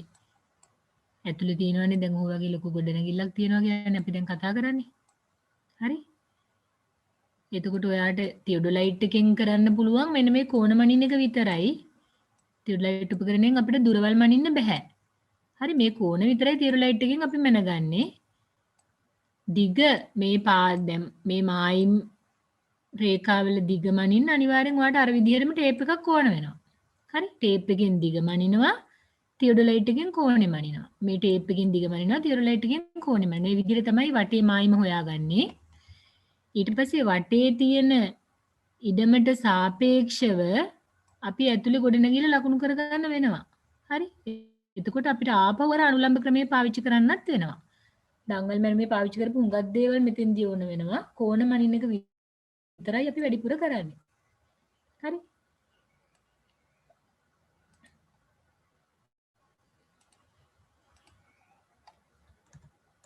හරි. දැන් ඔන්න මේකේ කියනවා තියොඩොලයිට්ටුවේ මූලිකාංග සහ ඒ ක්‍රියාකාරීත්වය. කෝණ මැනීමට ඇති මූලික උපකරණයේ තියොඩොලයිට්ටුව අපි ඒක කිව්වා. තියොඩොලයිට්ටු මැනීමේදී සිරස් තහත් තිරස් කෝණ තියොඩොලයිට්ටු මගින් මනින අතර රේඛීය මිනුම් සඳහා මිනුම් පටිය යොදා ගනී. හරිනේ? විවිධ වස්තුන්ගේ සාපේක්ෂ පිටීම නිර්ණය කිරීමට අනුලම්බ ක්‍රමය යොදා ගනී. අපි ඒ ටික කතා කරා නේද? ඔන්න ඕගොල්ලෝ දැකලා නැත්තම් තියොඩොලයිට්ටුවක් කියලා කියන්නේ මෙන්න මේ විදිහේ උපකරණයකට. හරිද? ඕන තරම් ඔයගොල්ලෝ පාරේ මුගක් වෙලාවට පාරෙම තමයි දකින්නේ නේද? පාරවල් වලදී එහෙම දැකලා ඇති. හරි? මෙන්න මේ පළවෙනි රූප දෙකෙන් පෙන්වන්නේ පුතේ පරණ කාලේ තියොඩොලයිට් එකක්. අපි ඒවට සංක්‍රාන්ති තියොඩොලයිට්ටුව කියලා කියනවා. මේවා ටිකක් ඇත්තම කිව්වොත් පාවිච්චි කරන්න ටිකක් අමාරුයි. මේ වර්ණීය පරිමාණයක් වෙනම තියෙනවා ඇතුලේ. ඒකට ප්‍රධාන පරිමාණයෙන් කෝණාගය අපි අංශක ගානකට වගේ කියවගෙන වර්ණීය පරිමාණයෙන් ඕන අපි මේක කලා විකලාවලට කියව ගන්න. හරි? මේකේ තියෙනවා පුතේ තිරස් පරිමාණයක් වෙනම තියෙනවා තිරස් කෝණ මනින්නේව කියව ගන්න. සිරස් පරිමාණයක් මෙන්න මේක ඇතුලේ වෙනම තියෙනවා සිරස් කෝණ කියව ගන්න. හරි මේ තියෙන්නේ පරණ කාලේ ටිකක් තියොඩොලයිට් එකක්. හරි මේ තියෙන මේක තමයි දුරේක්ෂය නේද? මේ තියෙන දුරේක්ෂය. මේ තියෙන දුරේක්ෂය. මේක ඇතුලේ තමයි අපි බලන්නේ. අපි ඇහැ තියලා බලන පැත්තට අපි කියනවා හැම වෙලාවෙම උපනෙත කියලා. ඇහෙන් අනිත් දිශාවේ තියෙන එකට අපි කියනවා අවනෙත කියලා. අපි ඈතින් තියෙන එකටනේ අවනෙත කියන්නේ. ඒත් එක මේ තියෙන්නේ සිරස් පරිමාණය. මේක තමයි තිරස් පරිමාණය. මේ වටේ රවුම තියෙන මෙතන පල්ලෙහා. හරි? ඊට පස්සේ මේ පල්ලෙහා තියෙන කොටසින් තමයි අපි මේක මොනවා හරි ආධාරකයක රඳවගන්නේ. දැන් මෙන්න මේ රූප දෙකේ තියෙන්නේ නවීන විදිහේ තියොඩොලයිට් එකක්. දැන් මේක බැලුවාම පේනවා ඔයගලන්ට මේකේ වගේ හුඟක් සංකීර්ණ කොටස් එළියට පේන්නේ නැහැ. ඇතුලේ ඔය කියන ක්‍රියාකාරීත්වය ඊට වැඩි තව ටිකක් හැබැයි හදලා තියෙන්නේ. උනට මේ ලොකුවට මේ කොටස් ගොඩාක් එළියට පේන්නේ නැහැ නේද? මේ එළියට පේන්නේ හරි බොහොම සරල පොඩි කොටස් ටිකක් විතරයි. මේක තමයි දුරේක්ෂය. මේ තියෙන්නේ මේ දුරේක්ෂයේ උපනෙත හැ තියෙන පැත්ත මේ තියෙන්නේ. මේකේ විරුද්ධ පැත්ත තමයි අනිත් පැත්ත. වස්තුව පේන පැත්ත. ඒත් එක මේ අපි ක්‍රියාත්මක කරන්න අපි පාවිච්චි කරන ස්ක්‍රූ ටික යන ටික තමයි මේ තියෙන්නේ. මෙන්න මේ රතු පාටින් රවුම් කරලා තියෙන පොඩි ඩිජිටල් තිරයක් වගේ එකක් පේනවා ඔයගලන්ට නේද? දැන් අලුත් තියොඩොලයිට් වල අපි ආංශක බිඳුව හදලා අපි මනින කෝණේ පළවෙනි තැන අනිත් කෝණේ අනිත් කෙළවරට මේක කැරකෙව්වහම අපිට ලොක් කරපු ගමන් කෝණයේ අගේ කෙලින්ම මේ ඩිජිටල් ස්ක්‍රීන් එකේ අංශක කලා විකලා වලින් කෙලින්ම වැටෙනවා. අපිට තියෙන්නේ මේක බලාගෙන අගේ ලියා ගන්න විතරයි. හරි? පරණ වගේ වර්නියර් පරිමාණ කියවන්නවත් ඒ මුකුත් අමාරු කන්නේ දැන්. කෙලින්ම මේ තිරෙන් අපි කෙලින්ම අංශක ගාන කියවගත්ත එච්චරයි. හරි මේක පාවිච්චි කරන එක හුඟක් පහසුයි පරණ ඒවාට වඩා. දැන් ඉස්කෝලේ මිනින්දෝරු දෙපාර්තමේන්තුවෙන් පරණ ඒවා ඔක්කොම අයින් කරලා ඒගොල්ලෝ අලුත් උපකරණ ගනිද්දි මේ පරණ ඒවා ඉස්කෝලවල වලට මොමිලේ දුන්නා. ඔන්න එතකොට හම්බුන් මෙන්න මේ වගේ තියොඩොලයිට් උපකරණයක් නම් ඉස්කෝලේ තියෙනවා. මේ අලුත් විදිහ එකක් ලක්ෂ 3ක් විතර වෙනවා. ඒ හින්දා ඉතින් අපිට ප්‍රැක්ටිකල් වලට තාම මේවා දීලා නැහැ. හරි? මේ ඉස්කෝලේ පටන් ගත්තාම ඕගොල්ලන්ට මේ තියෙන හම්බෙලා තියෙන පරණ උපකරණේ පෙන්නලා කියන්න පුළුවන්. අපි ලොකු ප්‍රැක්ටිකල් එකකට යන්නේ නැහැ ඒ වුණාට. මෙන්න මේ විදිහේ උපකරණයක් තමයි තියොඩොලයිට් එක. හරිද? දැන් දැනගත්තනේ නේද? මේ කෝණ මනින්න තමයි මේක තියෙන්නේ. හරි ඔන්න පුතේ දැන් ඕක උපකරණේ එළියෙන් බැලුවාම පෙනුම මේ විදිහ වුණාට ඒක ඇතුලේ ක්‍රියාකාරීත්වය බැලුවොත් එහෙනම් මෙන්න මේ විදිහ එකක් තියෙන්නේ නේ මේක දුරේක්ෂය නම් දැන් මේ දුරේක්ෂය පුතේ අපිට මේ තියෙන්නේ මේකනේ දුරේක්ෂය දැන් මෙන්න මෙතන බැලුවාම ඔයගලන්ට තේරෙනවා ඇති මේ දුරේක්ෂය අපිට මෙහිට කරකවන්නත් පුළුවන්. ඒ කියන්නේ සිරස් තලයේ කෝණ කියවන්නත් පුළුවන්. ඒත් එක්කම අපිට මේකෙන් මේක මෙහෙම වටේ කරකවන්න පුළුවන්. හරි. එතකොට අපිට මේක තිරස් තලයේ කෝණ කියවන්නත් පුළුවන්. මේකෙත් මෙහෙමයි. අපි සිරස් කෝණ නම් අනින්නේ මේක තිරසට කැරකෙන්නේ නැති වෙන්න ලොක් කරන්න පුළුවන් විදිහට ඇණයක් තියෙනවා. තිරස් තලයේ කෝණ කියවද්දී සිරස්ව දුරේක්ෂයේ කැරකෙන්නේ නැති වෙන්න ලොක් කරන්න පුළුවන් විදිහක් තියෙනවා. හරි. අපි එතකොට ඒ විදිහ අනුව තමයි මේක පාවිච්චි කරන්නේ. ඔන්න බලන්න මේ තියෙන්නේ තිරස් අක්ෂය, මේ තියෙන්නේ සිරස් අක්ෂය. හරි. මේක පුතේ එතකොට සිරස් තලය, මේ පල්ලෙහා තියෙන්නේ තිරස් තලය. මේ ඔක්කොම කොටස් ටික ඔයගොල්ලන්ට මේකෙත් පේනවා මේ. මේකේ නම් ලොකුවට පේන්නේ නැත්නම් උගත් පරණ එකේ තමයි ටික හරියටම පේන්නේ. මේ තිරස් තලය තමයි මේ පල්ලෙහා තියෙන රවුම් එක වගේ එක. ඒකේ තමයි පරිමාණය තියෙන්නේ. මේ උඩ තියෙන ගේ තමයි සිරස් පරිමාණය තියෙන්නේ. හරි. ඔන්න ඔය විදිහට අක්ෂය මේ ත්‍රිබාහුව කියලා කියන්නේ මෙන්න මේ යටින් මෙන්න මේ සවි කරන්න. අපේ ස්ටෑන්ඩ් එකට සවි කරන්න තියෙන්නේ මෙතන මෙන්න මේක මේ ඇන තුනක් විදිහට තියෙන්නේ. අපි ඒ හින්දා ඒකට කියනවා ත්‍රිබාහුව කියලා. හරි. ඔන්න ඔය විදිහක තමයි ඇතුළත තියෙන්නේ. ඔන්න මේක බැලුවොත් මේ තියෙන පුතේ මේ තියෙන්නේ ඇත්තටම පුතේ අපේ සිරස් පරිමාණය. මේ තියෙන්නේ මෙතන අපි මෙතන හරියටම උඩට කරලා බිඳුව කරලා මේ කෝණය කියවගත්තොත් අපිට එනවා මෙන්න මේ ඇන්ගල් එක. අපි ඒකට කියන්නේ සිරස් කෝණ කියලා. vertical angle. ඒත් එකම තිරසට අපිට ඕනම තැනකට බිඳුව හදලා කෝණේ කියව ගන්න පුළුවන්. අපි ඒවට කියනවා තිරස් කෝණ කියලා. හරි. මේ තියෙන්නේ ඇහැට කිට්ටු එක අපි කියනවා උපනෙත, ඇහෙන් දුර එක අපි කියනවා අවනෙත කියලා. හරි. මේ ටික ඇඳ ගන්න එක චුට්ටක් මේ වෙලාවේ කරන්න අමාරුයි. මොකද අපි කරන්නේ? මෙන්න මේ රූපේ නම් පොඩ්ඩක් සරලයි මේකට වැඩිය ඇඳ ගන්න. මෙන්න මේක පොඩ්ඩක් පුතේ දල වශයෙන් ඇඳ ගන්න. අපි ඊට කලින් ස්ලයිඩ් එක ඇඳ ගන්න දෙයක් නැහැ නේද? අපි මේකේ තියෙන ටික ලියාගත්තා. මේක නම් ඇඳ ගන්න බෑ. කාට හරි පුළුවන් නම් ඉතින් තියුලයිට් එකක රූපයක් හොයාගෙන පුතේ උතන අලව ගන්න. හරි? මෙන්න මේක අපි දල වශයෙන් චුට්ටක් ඇඳගමු. පුළුවන් නේද මෙන්න මේක අඳින්න? මේක නම් ටිකක් සංකීර්ණ වැඩි අඳින්න. දෙකම එකයි. මෙන්න මේක පොඩ්ඩක් ඇඳ ගන්න. මෙන්න මෙතන පුතේ පෙන්නලා තියෙනවා මට්ටම් බුබුල කියලා එකක්. ඒක මම පෙන්නන්නම් පොඩි රවුමක් මැද්දේ. මෙන්න මේ මෙතන.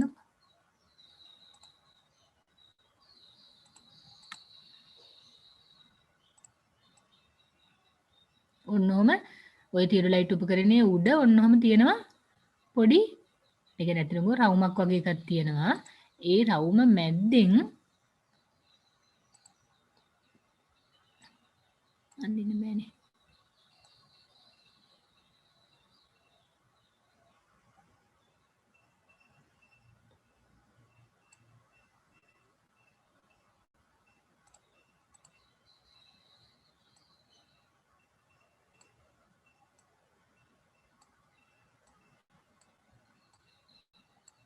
හරිද? ඔන්න ඔය වගේ එකක් තියෙන්නේ. මෙන්න මේ වගේ එකක් තියෙන්නේ. ඒකේ උඩ තලයේ තියෙනවා අපිට පේන්න ඔන්න වගේ රවුමක් තියෙනවා. ඒක මැද්දේ ආයතව චුට්ටි රවුමක් තියෙනවා. වතුර බුබුලක් වගේ එකක් තියෙනවා. මේක හරියටම මට්ටම් කරනවා කියලා අපි කරන්නේ මේ බබල් එක මේ මැද තියෙන චූටි රවුම මැද්දට ගේන්න ඕන. හරි ඒකෙන් තමයි අපි හරියට මේක ලෙවල් කරලා හයි කරන්නේ පොළවට. ඒක තමයි අර අර්ගේ පෙන්නලා තියෙන්නේ. මට්ටම් බුබුල කියලා එකක් පෙන්නලා තියෙන්නේ. මේ තියෙන්නේ මට්ටම් බුබුල. දැන් මේක මෙන්න මෙතන තමයි බබල් එක තියෙන්නේ. මේක උඩින් ගත්ත ප්ලෑන් එකක් නෙමෙයි මේ ඇඳලා තියෙන්නේ. මේකේ හරස්කඩක් වගේ එකක් ඇඳලා තියෙන්නේ. ඒතකොට හරස්කඩේ මේක පේන්නේ මේ විදියට. හරි නේද? හරි මෙන්න මේක පොඩ්ඩක් දල වශයෙන් ඇඳ ගන්නකෝ. අද 6:25යි තාම. අද 4ට තියෙනවා නේද SFT class TS2 එකේ කට්ටියට.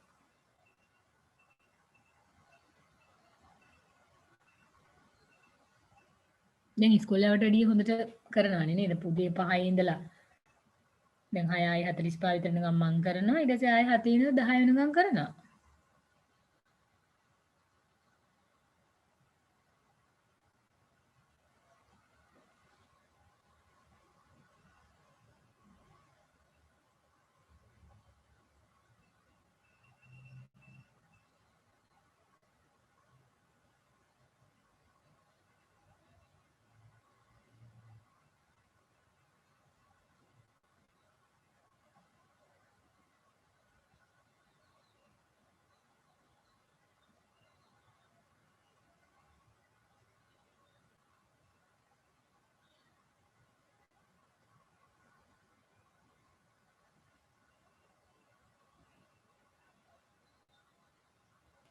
හරිද? සිරස් අක්ෂයයි තිරස් අක්ෂයයි මුලින් ඇඳ ගන්න. ඊට පස්සේ ඒ දෙක කැපෙන විදිහට උවත කොටසක් ඇඳලා සිරස් තලය ඒක හරහා අඳින්න දුරේක්ෂය.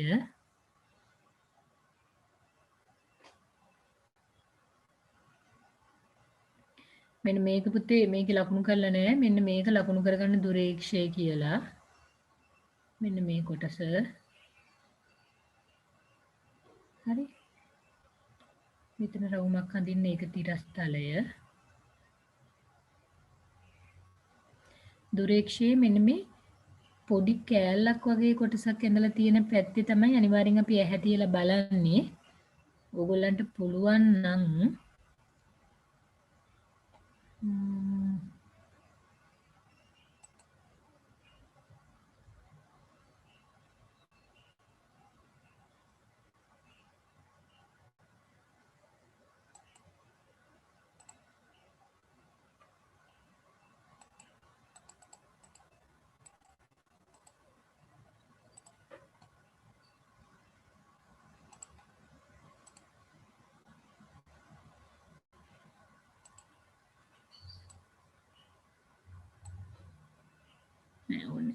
ඕගොල්ලන්ට මෙතන මෙන්න මෙතන පුතේ පුළුවන් නම් මෙන්න මෙතනින් පොඩි ඇහැක් වගේ එකක් ඇඳ ගන්නකො. මට අඳින්න අමාරුයි දැන්. පොඩි ඇහැක වගේ සංකේතයක් ඇඳගෙන මේ පැත්තේ දුරේක්ෂයේ මෙන්න මේ පොඩි කෑල්ලක් වගේ තියෙන පැත්තේ පොඩි ඇහැක් වගේ වුණාම ඇඳ ගන්නකො අපි අර අඳින්නේ. ඇහැක් වගේ ඇඳගෙන ඒ පැත්ත ලියා ගන්න උපනෙත. දුරේක්ෂයේ අනිත් පැත්ත ඔයගොල්ලෝ නම් කරගන්න අවනෙත.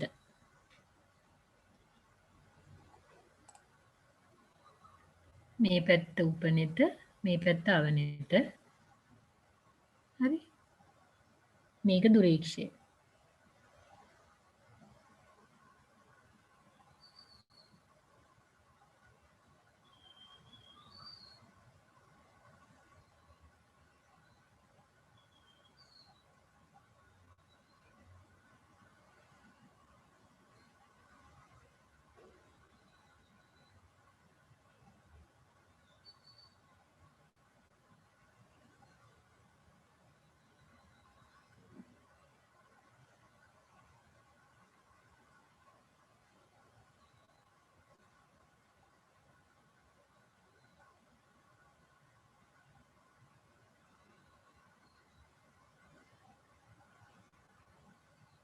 හරි නේද? හරි නේද? හරි. ඔන්න දැන් අපි කෝණ මනිනවා. මම පාඩමේ කලින් නම් කරගත්තේ නැහැ. නම් කරගත්තේ නැද්ද පුතේ? හරි. නම් කරගන්න.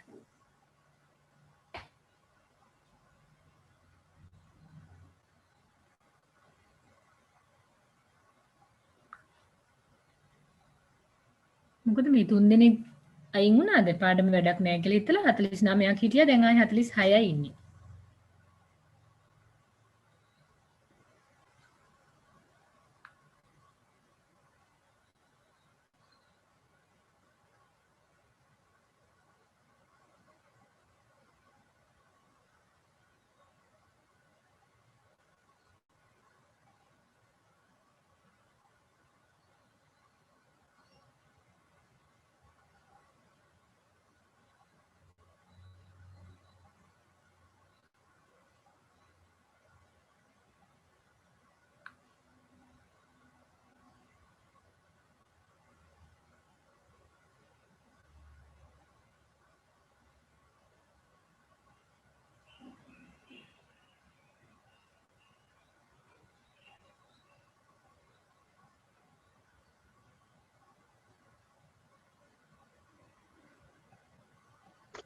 හරි මිස්.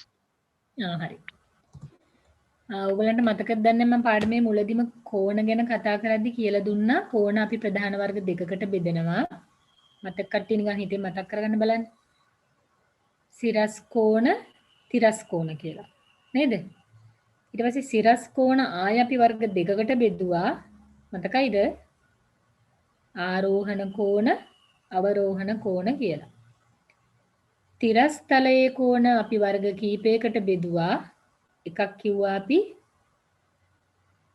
අන්තර්ගත කෝණ, ඊට පස්සේ උත්ක්‍රමණ කෝණ, දිගංශය කියලා. හරිද? ඔන්න ওই ටික තමයි අපි කිව්වේ තිරස්තලයේ කෝණ, අන්තර්ගත කෝණ. හරි? අන්තර්ගත කෝණ කියන්නේ මෙන්න මේ ඇතුලේ තියෙන කෝණ. දැන් මේ ටික නම් අපි පාඩමේ කලින් ඇඳගත්තා, ඔක්කොම කරගත්තා. මතකයි නේද? පොදුවේ බිම් මැනුම ගැන කියලා දෙනකොට මම මේ ටික ඔක්කොම කරා. හරි තියරොලයිට් එකට එන්න කලින් පොදුවේ බිම් මැනීම මුලදිම දන්වැල් මැනුමටත් කලින් අපි කරා. අන්න ඒ වෙලාවේදී කරා. ඊට පස්සේ මේ බාහිර කෝණම තමයි මේක උත්ක්‍රම කෝණ කියලා කිව්වේ. උත්ක්‍රමණ කෝණ කියලාත් කියනවා. හරි මෙන්න මේ බාහිර කෝණ. ඒත් එකම උතුරු දිශාවත් එක්ක හැම වෙලාවෙම අපි කෝණාගය මනිනවා නම් අපි ඒකට කියනවා දිගංශය එහෙම නැත්නම් bearing කියලා. මේකට අපි ඉංග්‍රීසියෙන් කිව්වා included angle. මේකට අපි කිව්වා deflection angle. මේකට අපි කිව්වා bearing කියලා. හරි නේද? ඕගොල්ලෝ මේවට පොඩි කාලේ පාවිච්චි කරපු වචන වෙනස් ඇති. අභ්‍යන්තර කෝණ නේද මේකට කිව්වේ? අභ්‍යන්තර කෝණ මේකට ඕගොල්ලෝ කියන්නේ නැති බාහිර කෝණ කියලා. නේද? මේක නම් දිගංශයම තමයි. ඔන්න දැන් මේ වචන දෙක පොඩ්ඩක් වෙනස් වෙලා තියෙන්නේ. දැන් අපි අභ්‍යන්තර කෝණ කියන්නේ අන්තර්ගත කෝණ කියනවා. බාහිර කෝණ කියන්නේ අපි උත්ක්‍රමණ කෝණ කියනවා. දිගංශය එහෙම්මම තමයි. දැන් මේක ආයෙ කාට හරි ලියා ගන්න ඕනේද? නෑ නේද? මේ ටික ඔක්කොම අපි පාඩමේ මුලදී කරා. හරි? ඒත් එක්කම ඔන්න සිරස්තලයේ කෝණ අපි වර්ග දෙකකට බෙදුවා. මතක ඇති. අපේ ඇහැ තියෙන මායිමේ තියෙන තිරස්තලය අපි ඇන්දොත් මෙන්න මේ විදිහේ තිරස් රේඛාවක්. ඒකෙන් උඩට මනින කෝණවලට අපි කිව්වා මතකයිද? ආරෝහණ කෝණ. හරි? angle of elevation කියලා කියන්නේ ආරෝහණ කෝණ. මේ තිරස්තලයෙන් පල්ලෙහාට මනින කෝණවලට අපි කිව්වා අවරෝහණ කෝණ. එහෙම නැත්නම් angle of depression. හරි? අපි හිතමුකෝ අපි ගහක් දිහා බලනවා කියලා. හරි ඔන්න ගහක් මම මෙතනින් ඇන්දොත් ගහේ මුදුනට මනින කෝණය එහෙමනම් මම මනින්නේ මොන කෝණයක්ද? ගහේ මුදුනට මගේ ඇහි මට්ටමේ ඉඳලා මං ගහ මුදුනට තියෙන කෝණේ කියවනවා. එහෙනම් මොන කෝණයක්ද මම මනින්නේ? ආරෝහණ කෝණය. හරි? ගහේ පාමුලට ගහේ මුලට කියලා හිතන්නකෝ. මම මනින කෝණය මගේ ඇහත් එක්ක තියෙන තිරස්තලයේ ඉඳලා ගහේ පාමුලට මං කෝණයක් මැන්නොත් මෙන්න මේ කෝණය අපි ඒකට කියනවා අවරෝහණ කෝණ කියලා. හරි තියොඩොලයිට් එකකින් ඔය කියන කෝණ වර්ග ඕන එකක් මනින්න පුළුවන්. ඇත්තටම කිව්වොත් වැඩිපුරම අපි මනින්නේ මෙන්න මේ දිගංශය කියන කෝණය තමයි තියොඩොලයිට් එකේදීත් අපි උතුරු දිශාවට බිඳුව හදාගෙන ලොක් කරගෙන ඊට පස්සේ තමයි අපි කෝණ මනින්නේ. හරි? මේකේ රූප සටහන අඳින්න ඕනේ නෑ. මේ තියොඩොලයිට් පාඩමේදී අපි මේක ඕන වෙන හින්දා අපි නම් ටික විතරක් පොඩ්ඩක් ලියාගමු. රූප ඇඳ අඳින්න ඕනේ අපි කලින් රූප ඇඳගත්තා. හරි? ලියන්න කෝණ මිනුම් ප්‍රධාන වර්ග දෙකකි. කෝණ මිනුම් ප්‍රධාන වර්ග දෙකකි.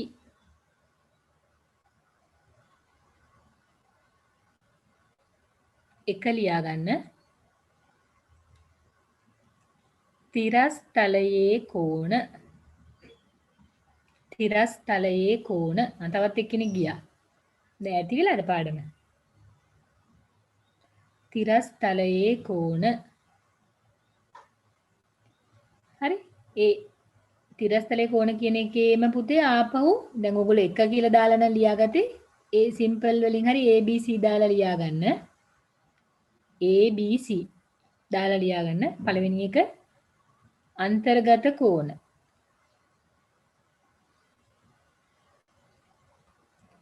දෙවෙනි එක ලියන්න උත්ක්‍රමණ කෝණ. උත්ක්‍රමණ කෝණ. තුන්වෙනි එක ලියන්න දිගංශය C නේද? එක ලිව්වා නම් තිරස්තලයේ කෝණ කියලා. ඒකේ A ලියන්න අන්තර්ගත කෝණ, B කියන්නේ උත්ක්‍රමණ කෝණ, C කියන්නේ දිගංශය.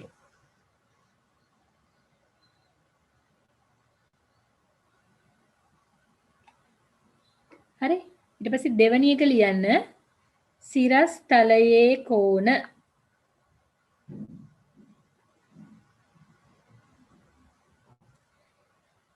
හරි? දෙවෙනි එක ලියන්න සිරස්තලයේ කෝණ. හරි? ඒක ලියාගන්න පුතේ AB කියලා. පළවෙනි එක ආරෝහණ කෝණ. දෙවෙනි එක ලියන්න අවරෝහණ කෝණ. ආරෝහණ කෝණ. දෙවෙනි එක ලියන්න අවරෝහණ කෝණ. හරි නේද? දැන් මේ ටිකේ රූප සටහන් අඳින්න දෙයක් නැහැ. නෝට් එකේ මුල බලන්න. දැන් පාඩම ඉවරුනහම මේ ටික ඔක්කොම අපි ඇඳලා ලියලා තියෙන්නේ.